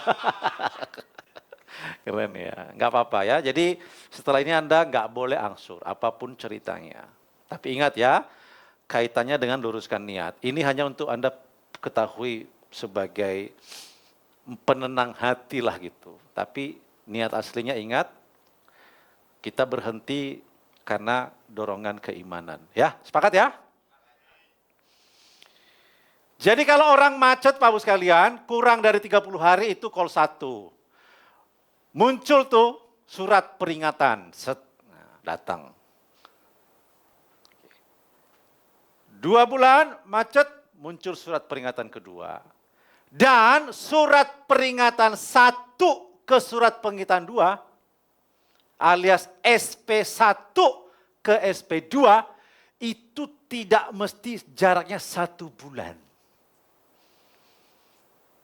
Ada yang jaraknya 3 bulan. 4 bulan. Oke, bayangin Pak Bu, saya dapat SP4 itu setahun lebih. Jadi ini enggak patokan berarti tiap bulan dapat SP1, enggak. Dan Anda enggak usah pusingin itu. Pokoknya target Anda nunggu call 5. Kalau call 5, itu bagus. Harus Pak sekarang. Harus nunggu call 5. Call 5, pintu negosiasi tadinya begini, tadinya gini, sudah mulai kebuka dikit. Itu pun baru dikit. Oke. Jadi call 1, call 2, call 3, call 4, itu alur perbankan berjalan. Tukang tagih datang, telepon. Anda didatengin. Kenapa? Karena di perbankan itu tak boleh macet. Harus ada pembayaran, harus ada aktif rekening. Jadi SOP perbankan berjalan. SOP-nya apa? Kirim surat SP1, SP2, kirim orang ke sana. Orang yang ngelus-ngelus termasuk orang yang gebukin. Maksudnya yang halus-halus dan yang kasar. Jadi kalau datang seperti itu, Anda tenang aja. Abang sedang menjalankan proseduralnya, SOP-nya. Baik bang, terima kasih sudah berkunjung. Ya, saya senang datengin nih. Call 5-nya kapan ya? Ya gitu aja. Iya nggak apa-apa, ya bercanda aja. Call 5-nya kapan? Segitu aja. Tidak akan ada pintu negosiasi sebelum call 5. Udah, jarang sekali. Kenapa? Karena itu sistem. Ya, ini alur yang Anda harus tahu. Ini salah satu peta perjalanan. Jadi kalau datang surat 1, Anda harus senang. Artinya itu sudah berjalan proses itu dan Anda harus meyakini bahwa ini pintu negosiasi selesai kalau udah call 5 gitu. Berarti makin banyak ini datang makin bagus. Saya sampai hari ini SP itu datang nggak pernah saya buka. Karena saya sudah tahu isinya apa SP itu. Nah, surat peringatan doang, Anda nggak bayar tunggakan, nanti tambah bunga ini, ya gitu. Nggak pernah saya buka Pak. Ya, sampai sini jelas? Oke, lanjut Mas.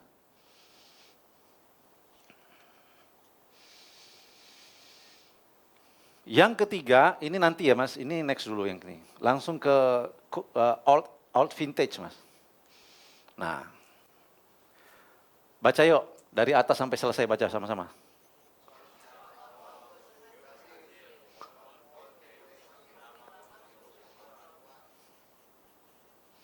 Nah, jadi Pak Bu sekalian, filosofi di perbankan itu makin lama Anda macet, makin kuat posisi Anda, makin mudah negosiasi. Nah itu. Tapi Anda nggak dikondisikan oleh mereka supaya macetnya lama. Pasti Anda, ayo Pak bayar aja dikit Pak. Yang penting ada yang masuk lah walaupun berapa. Bapak nggak kasihan sama saya. Dulu kan waktu Bapak minta kan saya bantu kan. Bantu saya lah Pak. Ah, ini bad boy-nya ini. Nanti ada juga, Pak, Bapak itu kalau nggak bayar, hati-hati loh Pak. Udah beceknya rusak, nanti pamor Bapak itu di perbankan buruk, Bapak nggak akan bisa investasi dan segala macam, nggak bisa ngembang bisnis. Ini antara good boy dan bad boy ini, itu biasanya datangnya bergantian, biasanya. Tapi ada juga yang bad boy, tergantung abang mempelajari Anda. Kayaknya orang ini cocoknya bad boy deh. Nah, Anda tuh, mereka tuh punya intelijen Anda kok. Kayaknya orang ini good boy deh. Nah, tergantung dia lihat Anda tuh seperti apa. Akhirnya apa Pak? Ada warga tuh, udah macet 3 bulan, 4 bulan, entar lagi 5 bulan Pak, ngangsur sekali. Hilang Pak kolektivitas itu, mulai lagi dari 1. Kenapa? Karena melo. Oh Mas, kamu kasihan ya, tak bantu ya. Jadi kamu gak jadi dipecat kalau saya ngangsur. Nggak jadi, oh ya saya bantu besok. Selesai urusan. SP 1 lagi. Habis dia ngangsur, ingat lagi, kemarin kan nggak boleh riba ya. Aduh saya bayar lagi gimana. Ya. Oke, jadi ini Anda harus, ini prinsip perbankan Pak. Ya.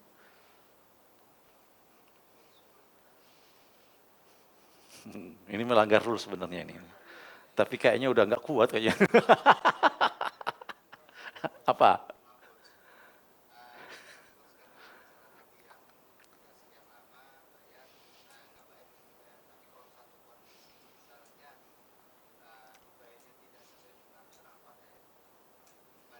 Nah ini kan kursor ini nanti. Udah ketebak nanti. Nanti Anda pasti terurai nanti, ntar dulu ya. Nah, saya coba merangkai dulu ya. Kalau takut lupa, Anda mending catat aja. Takut lupa ya. Nah, catat, saya mau nanya ini gitu. Oke, baca Mas.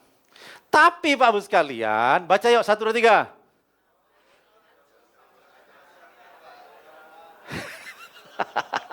Alamak, gak jadi.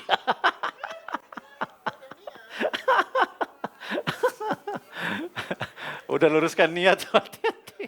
Pokoknya nggak bisa kemana-mana pokoknya. Ini sekedar Anda ketahui, tapi ingat, ini bukan berarti mau kita manfaatkan supaya menang secara duniawi, Pak Bunga. Sekedar Anda ketahui aja gitu. Kita kan sudah hijrah, sudah ingin memantaskan diri di hadapan Allah kan. Nah, jadi kalau sudah ada rezeki, ya jangan nunggu ini. Kata coach kemarin makin lama makin kuat. Nampaknya ini walaupun saya sudah punya duit, ini belum lama ini. Enggak juga Pak Bu. Selesaikan aja langsung. Karena ini bukan urusan berarti terus kita lama menang, enggak juga. Menang dunia iya, tapi di sana kan nggak tahu kita kan. Iya, gitu. Ya. Oke. Lanjut Mas. Nah, ada satu lagi kaidah Pak Bu, baca yang bawah. Ya, ya.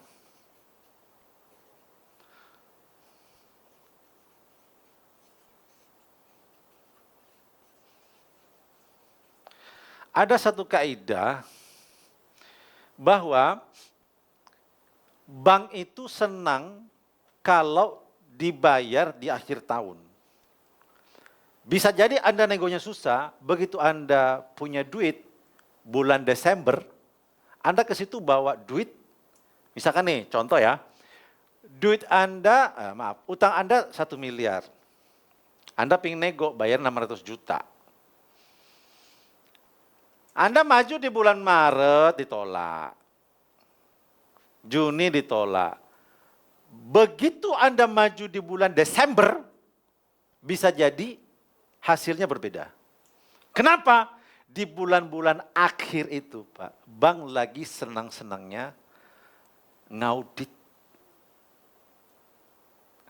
Jadi ketika Anda punya cash 600 juta langsung bawa ke sana, bank ini akhir tahun, mudah-mudahan bisa mempermudah tutup buku, saya ada 600.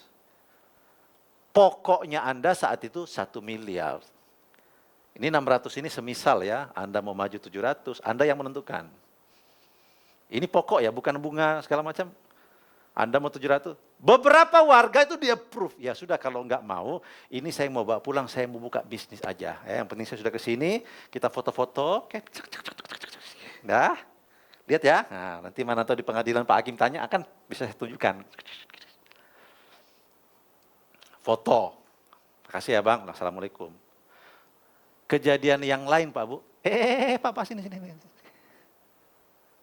Tadi berapa duitnya? 700, yaudah sini Pak. Naik ke lantai 2. Tapi ingat, ini nego gini pimpinannya yang ajak ngobrol ya, jangan tellernya. Iya, teller untuk setor ya, jangan satpam juga ya. Kan tadi di awal kan harus mendekati yang punya pengaruh kan? Ya itu yang harus Anda ajak ngobrol gitu ya. Nih maksudnya itu. Nah, jadi bulan-bulan di mata perbankan itu beda Pak. Kalau Desember itu bagi nasabah itu bulan berkualitas untuk menyelesaikan persoalan. Ya. Lanjut Mas. Baca.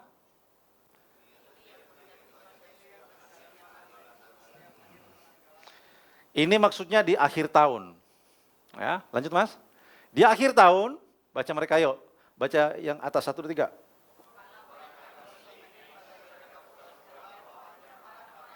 Lanjut.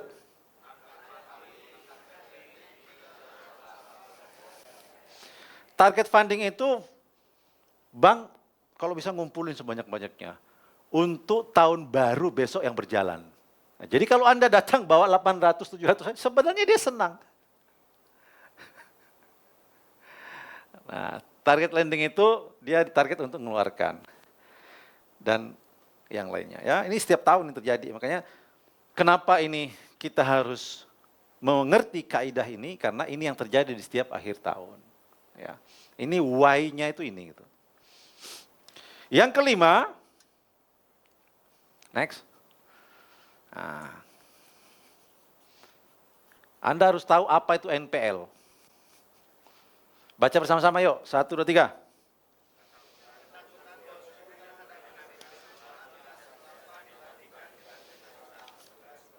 Ya. Jadi simpelnya adalah Kalau Anda sekarang takut nggak bayar angsuran, sebenarnya yang terjadi adalah abang itu lebih takut atas macetnya Anda. Anda kan takut nih, nggak bayar angsuran. Takut kan? Takut atau takut? Ini Anda sekarang takut nih. Itu yang terjadi sebenarnya adalah dia ini lebih takut. Lebih takut daripada ketakutan Anda. Kenapa? Ini ancaman mereka nih. Nah, mari kita pelajari lebih lanjut. Apa sih NPL ini? Lanjut Mas. Nah, ini ada dasar hukumnya ya.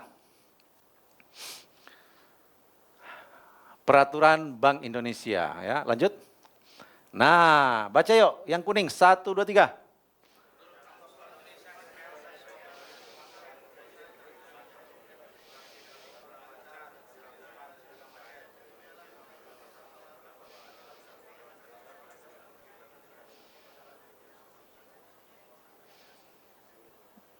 Oke, lanjut yang putih, NPL.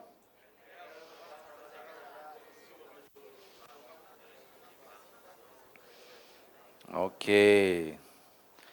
Baca yang kuning.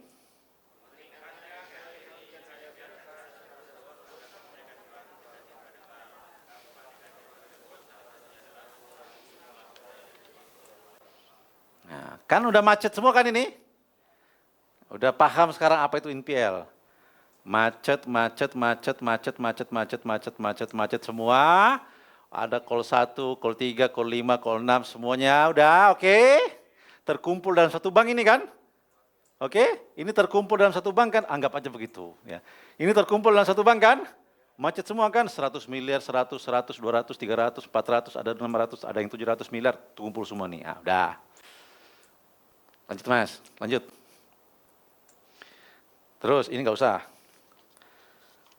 Maaf, yang slide tadi Mas, yang di next tadi, yang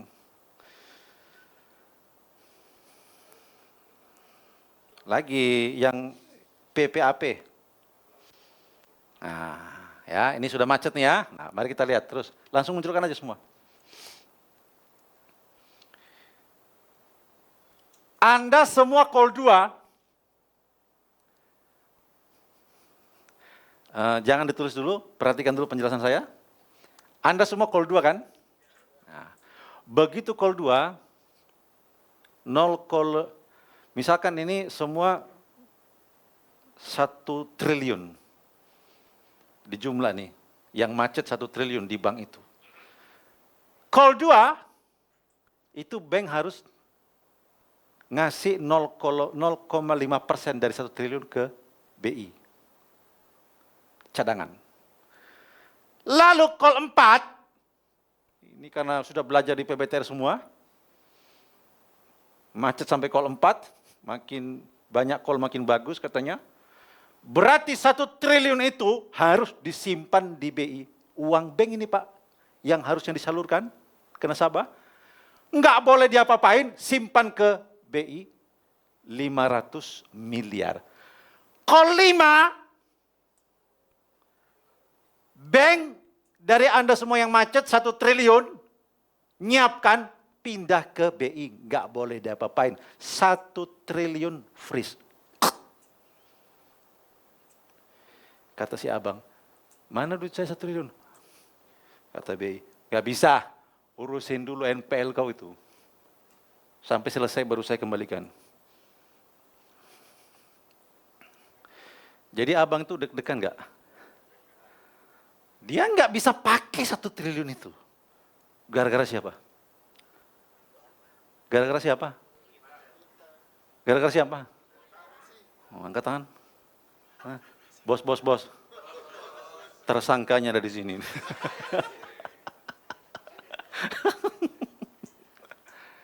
Nah, itulah kenapa saya katakan tadi, call 5 itu, ketika Anda negosiasi terbuka lebar, dia berisiko besar kalau Anda nggak dia approve risiko permintaan Anda. Ya. Nah. Ini sekedar Anda ketahui. Ya. Nanti Anda bahasanya ke abang, bang, ini kan sudah call 5. Kan daripada PPAP-nya 100%, dia mesti kaget. Daripada PPAP-nya 100%, kan sayang. Tapi ingat Pak ya, ngobrolnya bercanda gitu. Supaya dia tahu bahwa Anda itu orang yang berilmu gitu. Emang berilmu kan, belajar luar biasa, 4 hari. Ya. Oh iya kan, Anda udah punya cahaya kok gimana gitu. Nggak apa-apa, bercandain aja. Tapi Pak Bu, semua amunisi yang Anda pegang ini jangan digelontorkan semua. Ini kan perjalanan panjang nih ya. Nah, itu Anda ya pura-pura pakai jurus anak bodoh lah, tapi Anda tahu semuanya gitu ya. Kalau ini memang dulu yang maintenance saya di Maybank itu cerita Pak, karena saking dekatnya gitu. Pak Rasda aku ki mumet loh Pak. Nah ngapa ya Bu? 100% yang jenengan itu udah di sana, nggak bisa dapat. Ya kan, udah enak gitu ngobrolnya gitu, karena sudah udah jadi kawan jadinya gitu. Jadi mereka kalau nggak bisa bantu pun karena masa administratif, jadi tapi dia kan selalu ngasih info ke kita gitu. Ya, oke. Lanjut Mas.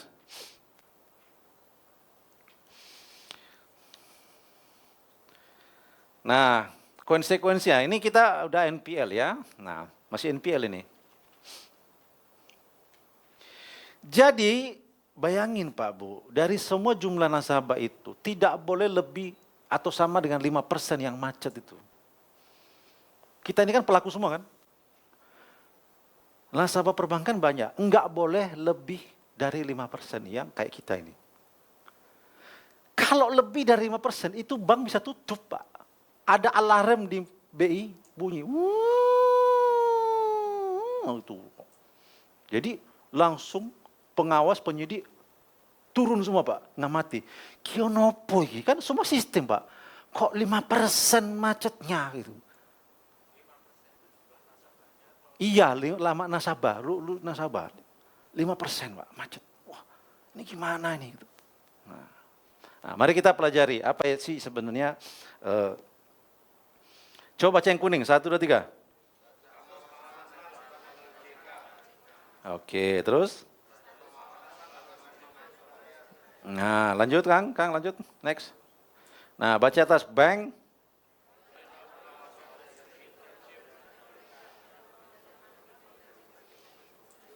Oke, nomor 2.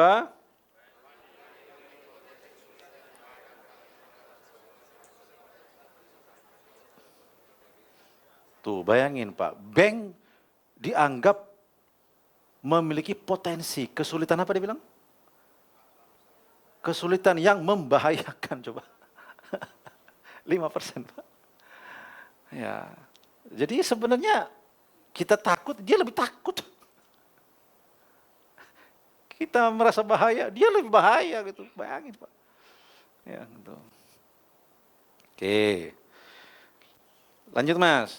Next. Nah, baca yang bawah aja ya. Bank juga, yuk 1, 2, 3.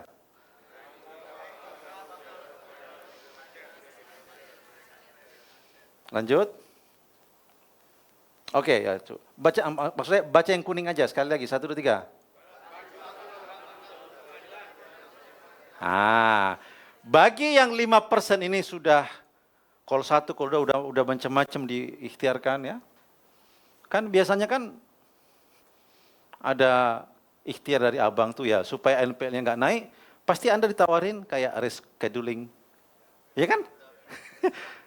Terus ada lagi restrukturisasi, benar?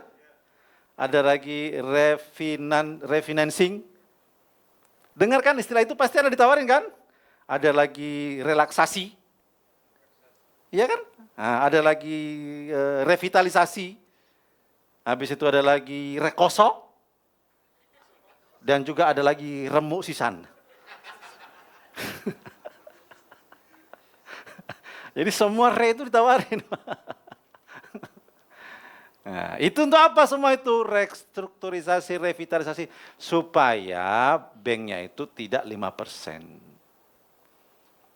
Jadi nggak mungkin Anda langsung di-approve. Anda pasti dielus-elus dulu dengan cara restruct. Rescheduling ulang, nah, diperpanjang masanya. Jangan mau Pak, itu kan Anda tetap harus diikat lagi sama dia. Dia maunya Anda nggak boleh keluar, harus diikat. Wong darahnya Anda enak banget bagi mereka. Disedot terus selama ini kan. Sampai kehabisan darah kan, bayangin. Sampai Anda kehabisan darah, kehabisan oksigen, menggap-menggap. Dia nggak mau tahu Pak, tetap Anda nggak mau tahu, dia nggak mau tahu. Karena kapitalisasi yang terjadi, nggak peduli. Jadi kita harus menyelamatkan diri sendiri-sendiri dalam hal ini. Ya. Nah, begitu masuk di pengadilan, karena legal memang ada alur. Begitu NPL macet, negosiasi nggak berhasil, Anda terlanjur macet, pengadilan mereka. Tapi ke pengadilan ini bukan hanya sekedar bank yang mendahului, kita juga boleh mendahului gitu. Anda kalau urusan ke pengadilan biasa-biasa aja. Di pengadilan itu nasabah, bank, hakim. Nasabah maunya gimana, bank maunya gimana, ngomong semua hakim, baru hakim ngasih usulan, gitu doang. Intinya damai lagi. Kalau damainya nggak berhasil di warung kopi, nggak berhasil di restoran, nggak berhasil di kantornya abang. Ya, mau nggak mau ke situ kan? Karena itu SOP, prosedural memang harus lewat situ. Nanti di pengadilan, yang menang di hadapan hakim, yang punya banyak bukti. Nah, nanti kita bahas di belakang ya, bagaimana cara agar Anda punya banyak bukti bahwa Anda terbukti tidak wan prestasi. Karena itu doang yang jadi senjata dia, wan prestasi Pak ini. Enggak gagal bayar, ini wan prestasi ini orang. Itu doang, enggak ada yang lain Pak. Nah, bagaimana cara supaya enggak wan prestasi? Ya nanti, ini saya nanti urai di belakang. Ya, pokoknya apapun ceritanya, apapun warnanya, Anda yang menang, Anda yang mewarnai. Asik atau asik? Nah, itu. Tos kiri kanan dong. Katakan kita yang mewarnai, kita yang mewarnai. Nah, ya. Nah, ini salah satu cara. Bentar, tadi nomor berapa ini ya?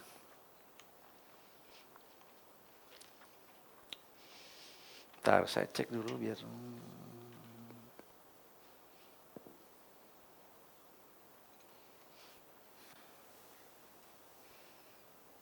Oh ya, tadi yang kita bahas setelah ini nomor 6 tadi, PPAP. Nah, ini supaya Anda hafal ya, saya kasih urut-urutan pembahasan.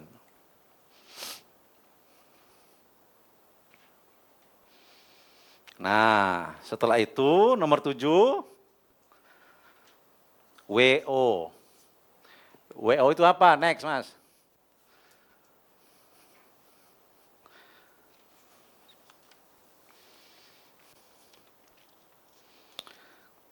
Ini masuk ke WO. WO itu apa? Write off.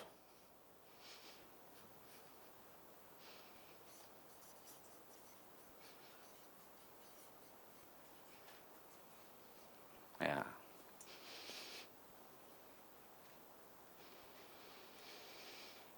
Supaya tahu WO itu apa, jadi gini Pak Bu. WO itu secara sederhana, pinjaman Anda di neraca besar perbankan di-delete alias dihapus. Jadi di mata neraca perbankan, nama Anda, pinjaman Anda, 0. Utangnya lunas. Itu WO. Ya. Dan itu ada mekanismenya.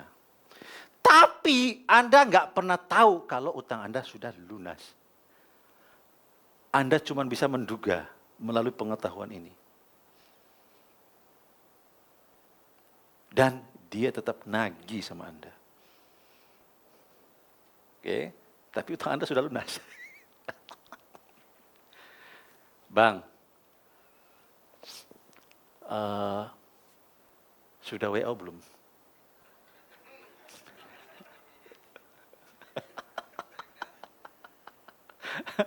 Ya, mari kita pelajari. Baca paragraf yang bawah aja. Jika INPL 1, 2, 3.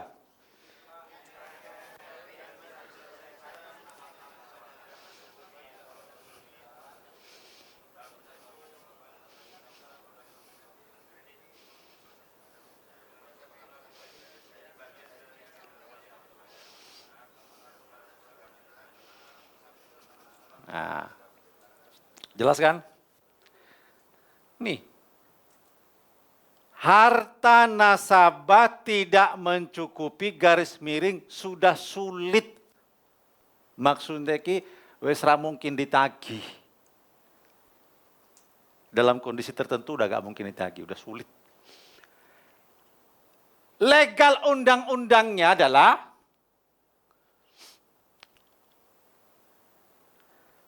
proses hapus utang menjadi bagian dari penyelesaian. Nah, daripada NPL 5%, begitu Anda dihapus, NPL-nya jadi 1%.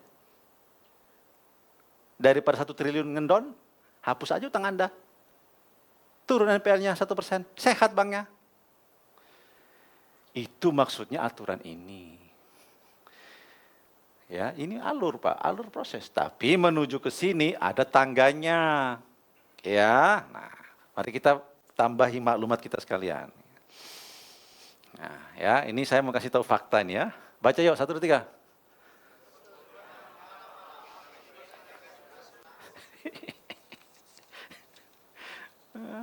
Jadi Pak Bu sekalian, kalau utang Anda dihapus di neraca perbankan, kan utang Anda udah hilang kan? Udah dihapus kan? Halo? Tapi kan Anda nggak tahu kan? Tetap ditagih kan? Nah, itu biasanya, ya, ini mungkin biasanya mereka itu di cabang itu duduk-duduk bareng-bareng ngobrol-ngobrol. Ini pinjamannya Pak Oscar ini mau kita belikan apa ya?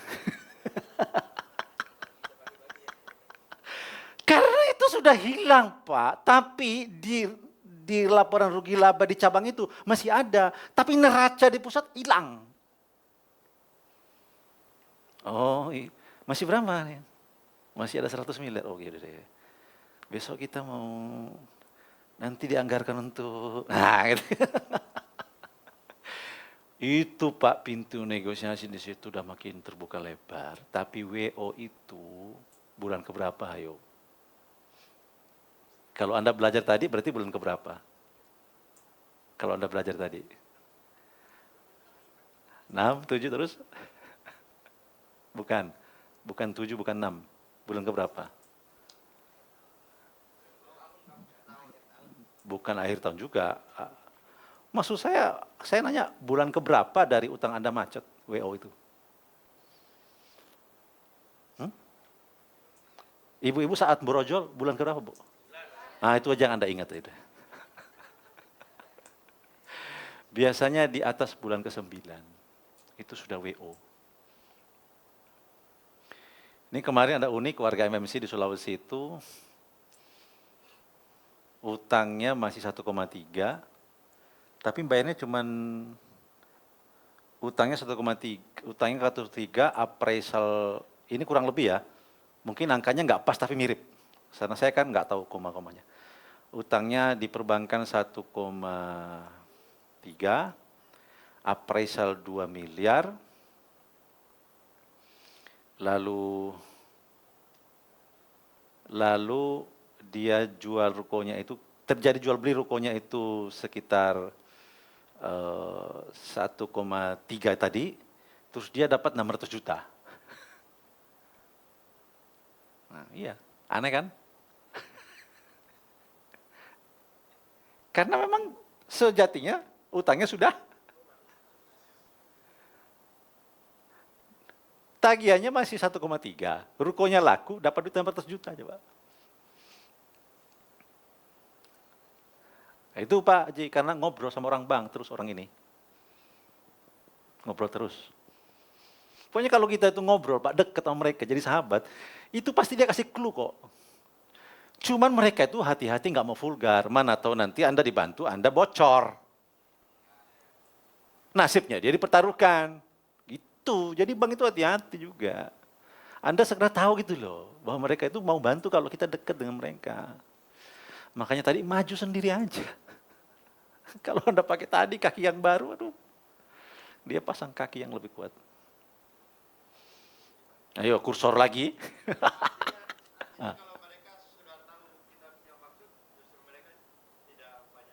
Enggak. Pokoknya andap asor aja, jangan merasa sok jago, pastikan mereka yang bisa bantu, ini yang gitu. Walaupun kita tahu segalanya. Kalau Anda sudah merasa sok jago, nah itu biasanya juga mereka juga pasang sesuatu gitu. Nah ini yang kasus yang tadi ini dia ikut aja, tapi dia juga kalau diarahkan dia tahu kan? Kan kalau kita disesatkan itu kan kita tahu kalau ngerti kayak gini-gini. Dapat 600. Saya tahu kok transfernya. Dipoto. Alhamdulillah coach. Wah, ternyata benar ya di PBTR itu. Ya. Harus Anda pas. Hah?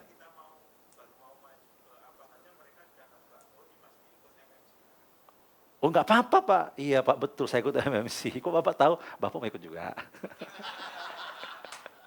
Enggak apa-apa Pak, jangan dilawan. Oh iya Pak MC gitu. Saya ikut karena ya banyak yang sudah ikut. Dan mereka semua juga pengen hijrah, termasuk saya. Mohon petunjuk ya Pak gitu.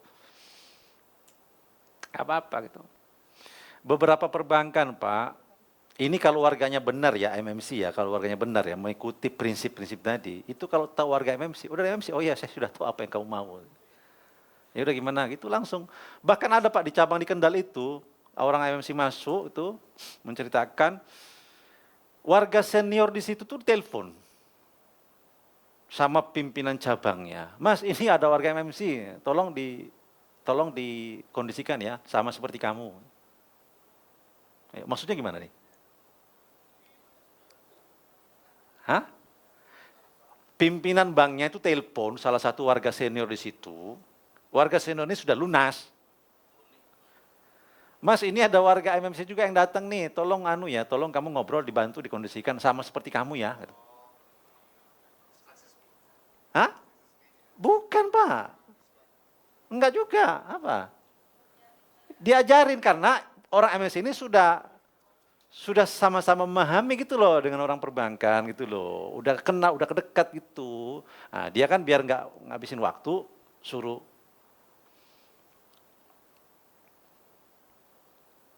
jadi nggak ada persoalan Pak gitu. Kesana bawa buku merah. Wah Pak ini buku merah ini saya sudah yang ke-12 ini. Kemarin saya sudah terima 11 buku merah. Ini Pak bagus. Saya komplitkan supaya jadi satu lusin ya. Apa persoalannya? Nggak apa-apa gitu. Saya tuh Pak punya AO ya dulu itu. Namanya Bu Rita itu. Itu selama saya punya utang itu dari tadinya nggak berkerudung jadi berkerudung loh Pak. Saya cuma cerita aja loh Pak, Bu, kenapa tuh Pak Rasda ikut itu? Ini loh Bu, ngobrol, saya aja istri saya ngobrol. Gitu. Oh gitu ya Pak, jadi kita itu harus ya. Iya Bu, ini lama-lama berkerudung. Coba Pak, ladang dakwah kan? Nggak pernah tahu. Terus pernah bisik-bisik, Pak, seandainya nih Pak, seandainya saya keluar dari sini tuh saya kerja apa? Bu Rita nanya gitu, saya jawab, Bu Rita nanya gitu, karena Bu Rita masih di dalam. Kalau sudah di luar, pasti akan jawab, setelah ini saya mau kerja ini. Pasti akan ketemu, Bu. Kan Allah masih lihat Bu Rita di situ. Coba kalau sudah keluar, terus nanya kayak tadi, pasti ketemu jawabannya, saya bilang. Oh gitu ya Pak. Emang kenapa Bu? Saya itu punya lahan, depan rumah tuh 300 meter. Kira-kira cocok ya usaha opo ya Pak. Gitu. Coba Pak. Ngobrol sampai kayak gitu loh. Jadi ini Pak yang saya cerita ini sudah saya lakukan sendiri gitu. Dari Penin Pak, PNN itu maaf non-muslim semua, tapi lebih cepat non-muslim itu. Mereka itu kayak seolah-olah lebih menghargai gitu. Kita maju pakai ini, oh iya Pak, saya paham. PNN Pak. Hah? Iya Pak, ini pengalaman saya ya. Apakah sama dengan Anda, saya nggak tahu. Itu lebih cepat non-muslim tuh. Nah kalau Bank Syariah, sama-sama Syariah, kita maju pakai ini, wah dia juga munculkan kiainya. Iya Pak, jadi Bank Syariah beda perlakuannya, enggak sama dengan konvensional. Dan cenderung lebih mudah konvensional daripada Syariah. Karena Syariah itu pasti mereka udah merasa benar kan. Nah, iya pasti dong gitu. Nah, tapi aman Pak, bisa semua dijawab, tenang aja. Apapun jurusnya gitu ya. Oke, ini 5 menit lagi ya. Nah lanjut Mas. Nah ini dia ya. Sekarang baca yang kuning atas yuk, 1, 2, 3.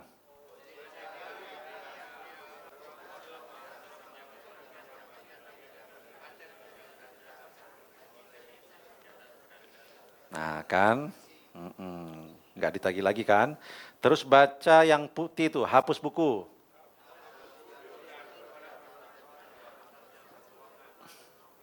Oke, baca yang di blog pasal 67.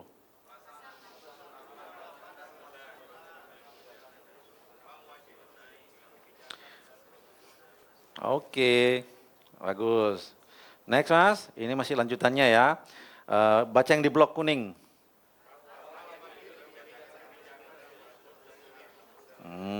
Ya kan, hapus buku dan hapus tagih nih Pak. Jadi bukan berarti apa, ini dilindungi undang-undang hapus buku itu. Artinya itu pilihan yang harus bank tempuh supaya nggak 5%. Oke? Nah, lanjut Mas. Baca yang atas, hapus buku.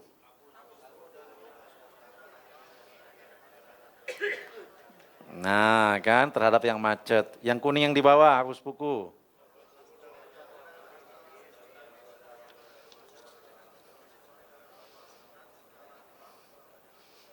Oke, next Mas. Restruct yang kuning, 1, 2, 3.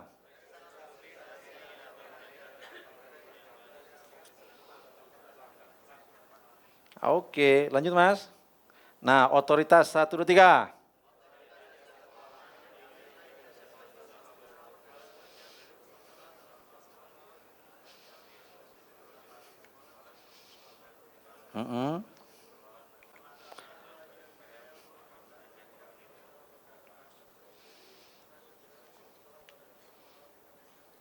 Oke, lanjut yang putih ya, 1, 2, 3.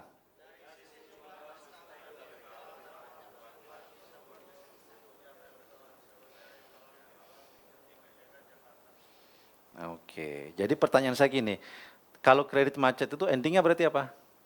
Hapus buku endingnya. Hapus buku alias WO. Ya, kalau di neraca itu Pak Bu, neraca ya. Misalkan neraca.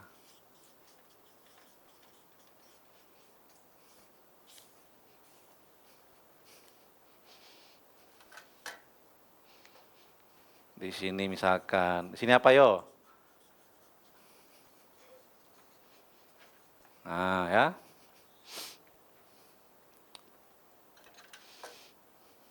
Aktiva, ini F ya. Terus misalkan, biasanya kan kalau di mana di Aktiva itu kan ada aset, ada utang, ya toh ya? Ya, sini kan ada aset nih. Nah kan, ada aset lawannya pasti utang kan? Nah, ini anggaplah utang Anda. Nah udah. Kalau hapus buku itu di neraca sana, ini di. Iya. Nah ini dihapus gini nih. Nah, supaya ini sama ini balance. Ini yang terjadi Pak di sana itu di pusat gitu. Tapi Anda nggak akan pernah tahu ini, nggak pernah lihat. Tapi kan Anda sudah baca undang-undangnya, aturannya. Iya kan? Karena dia kan harus menyelamatkan 5% tadi kan? Tuh. Jadi kepastian Pak hapus buku itu. Nah di sini kalau sudah gini, disitulah kadang pokoknya hanya dibayar 50%. Ya, tergantung Anda komunikasinya baik nggak gitu. Oke, nomor 8. Baca Mas. Next. Baca bersama-sama yuk. Oke, yang bawah.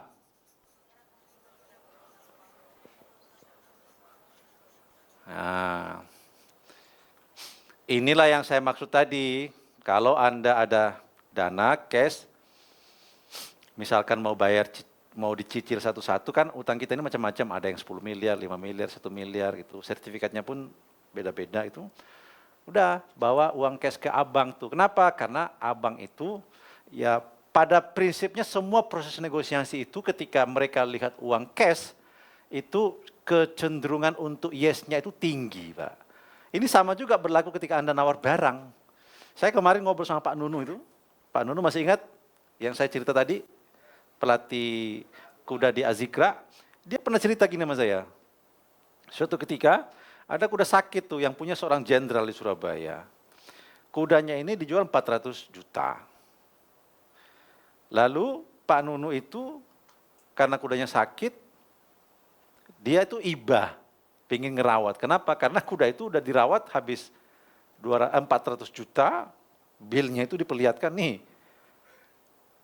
Bilnya ini sudah sekian ratus juta loh untuk ngerawat kuda itu. Kamu itu enak aja nawar kuda saya 200 juta katanya gitu. Diece lah sama jenderal itu.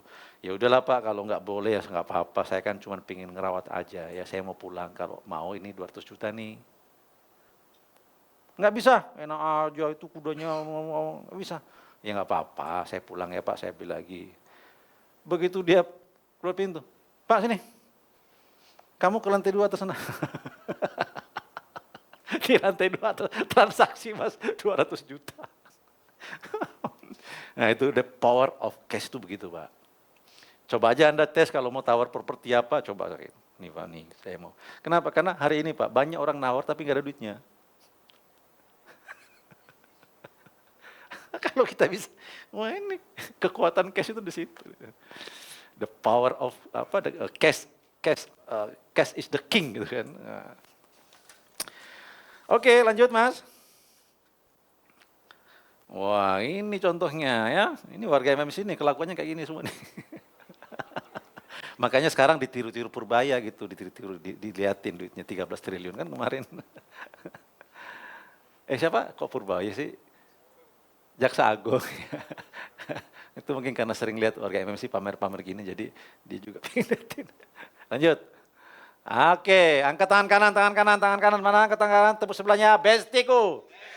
Bacain. Bekerja.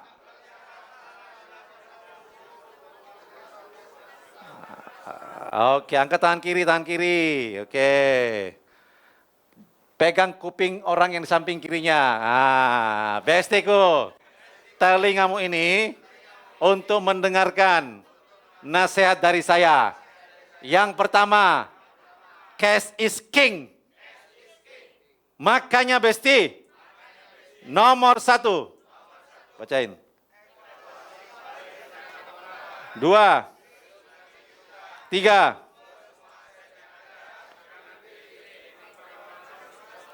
4, 5. Begitu Besti. I love you full. Oke. Baik Bapak sekalian, kita break dulu. Saya minta semuanya berdiri, kaki kiri di depan, tangan kiri di depan. Kita akan wus kebersamaan. 1, 2, 3, 4, 5, 6, 7, 8, 9. Wallahul muwaffiq ila aqwamit thoriq. Assalamualaikum warahmatullahi wabarakatuh. Waalaikumsalam.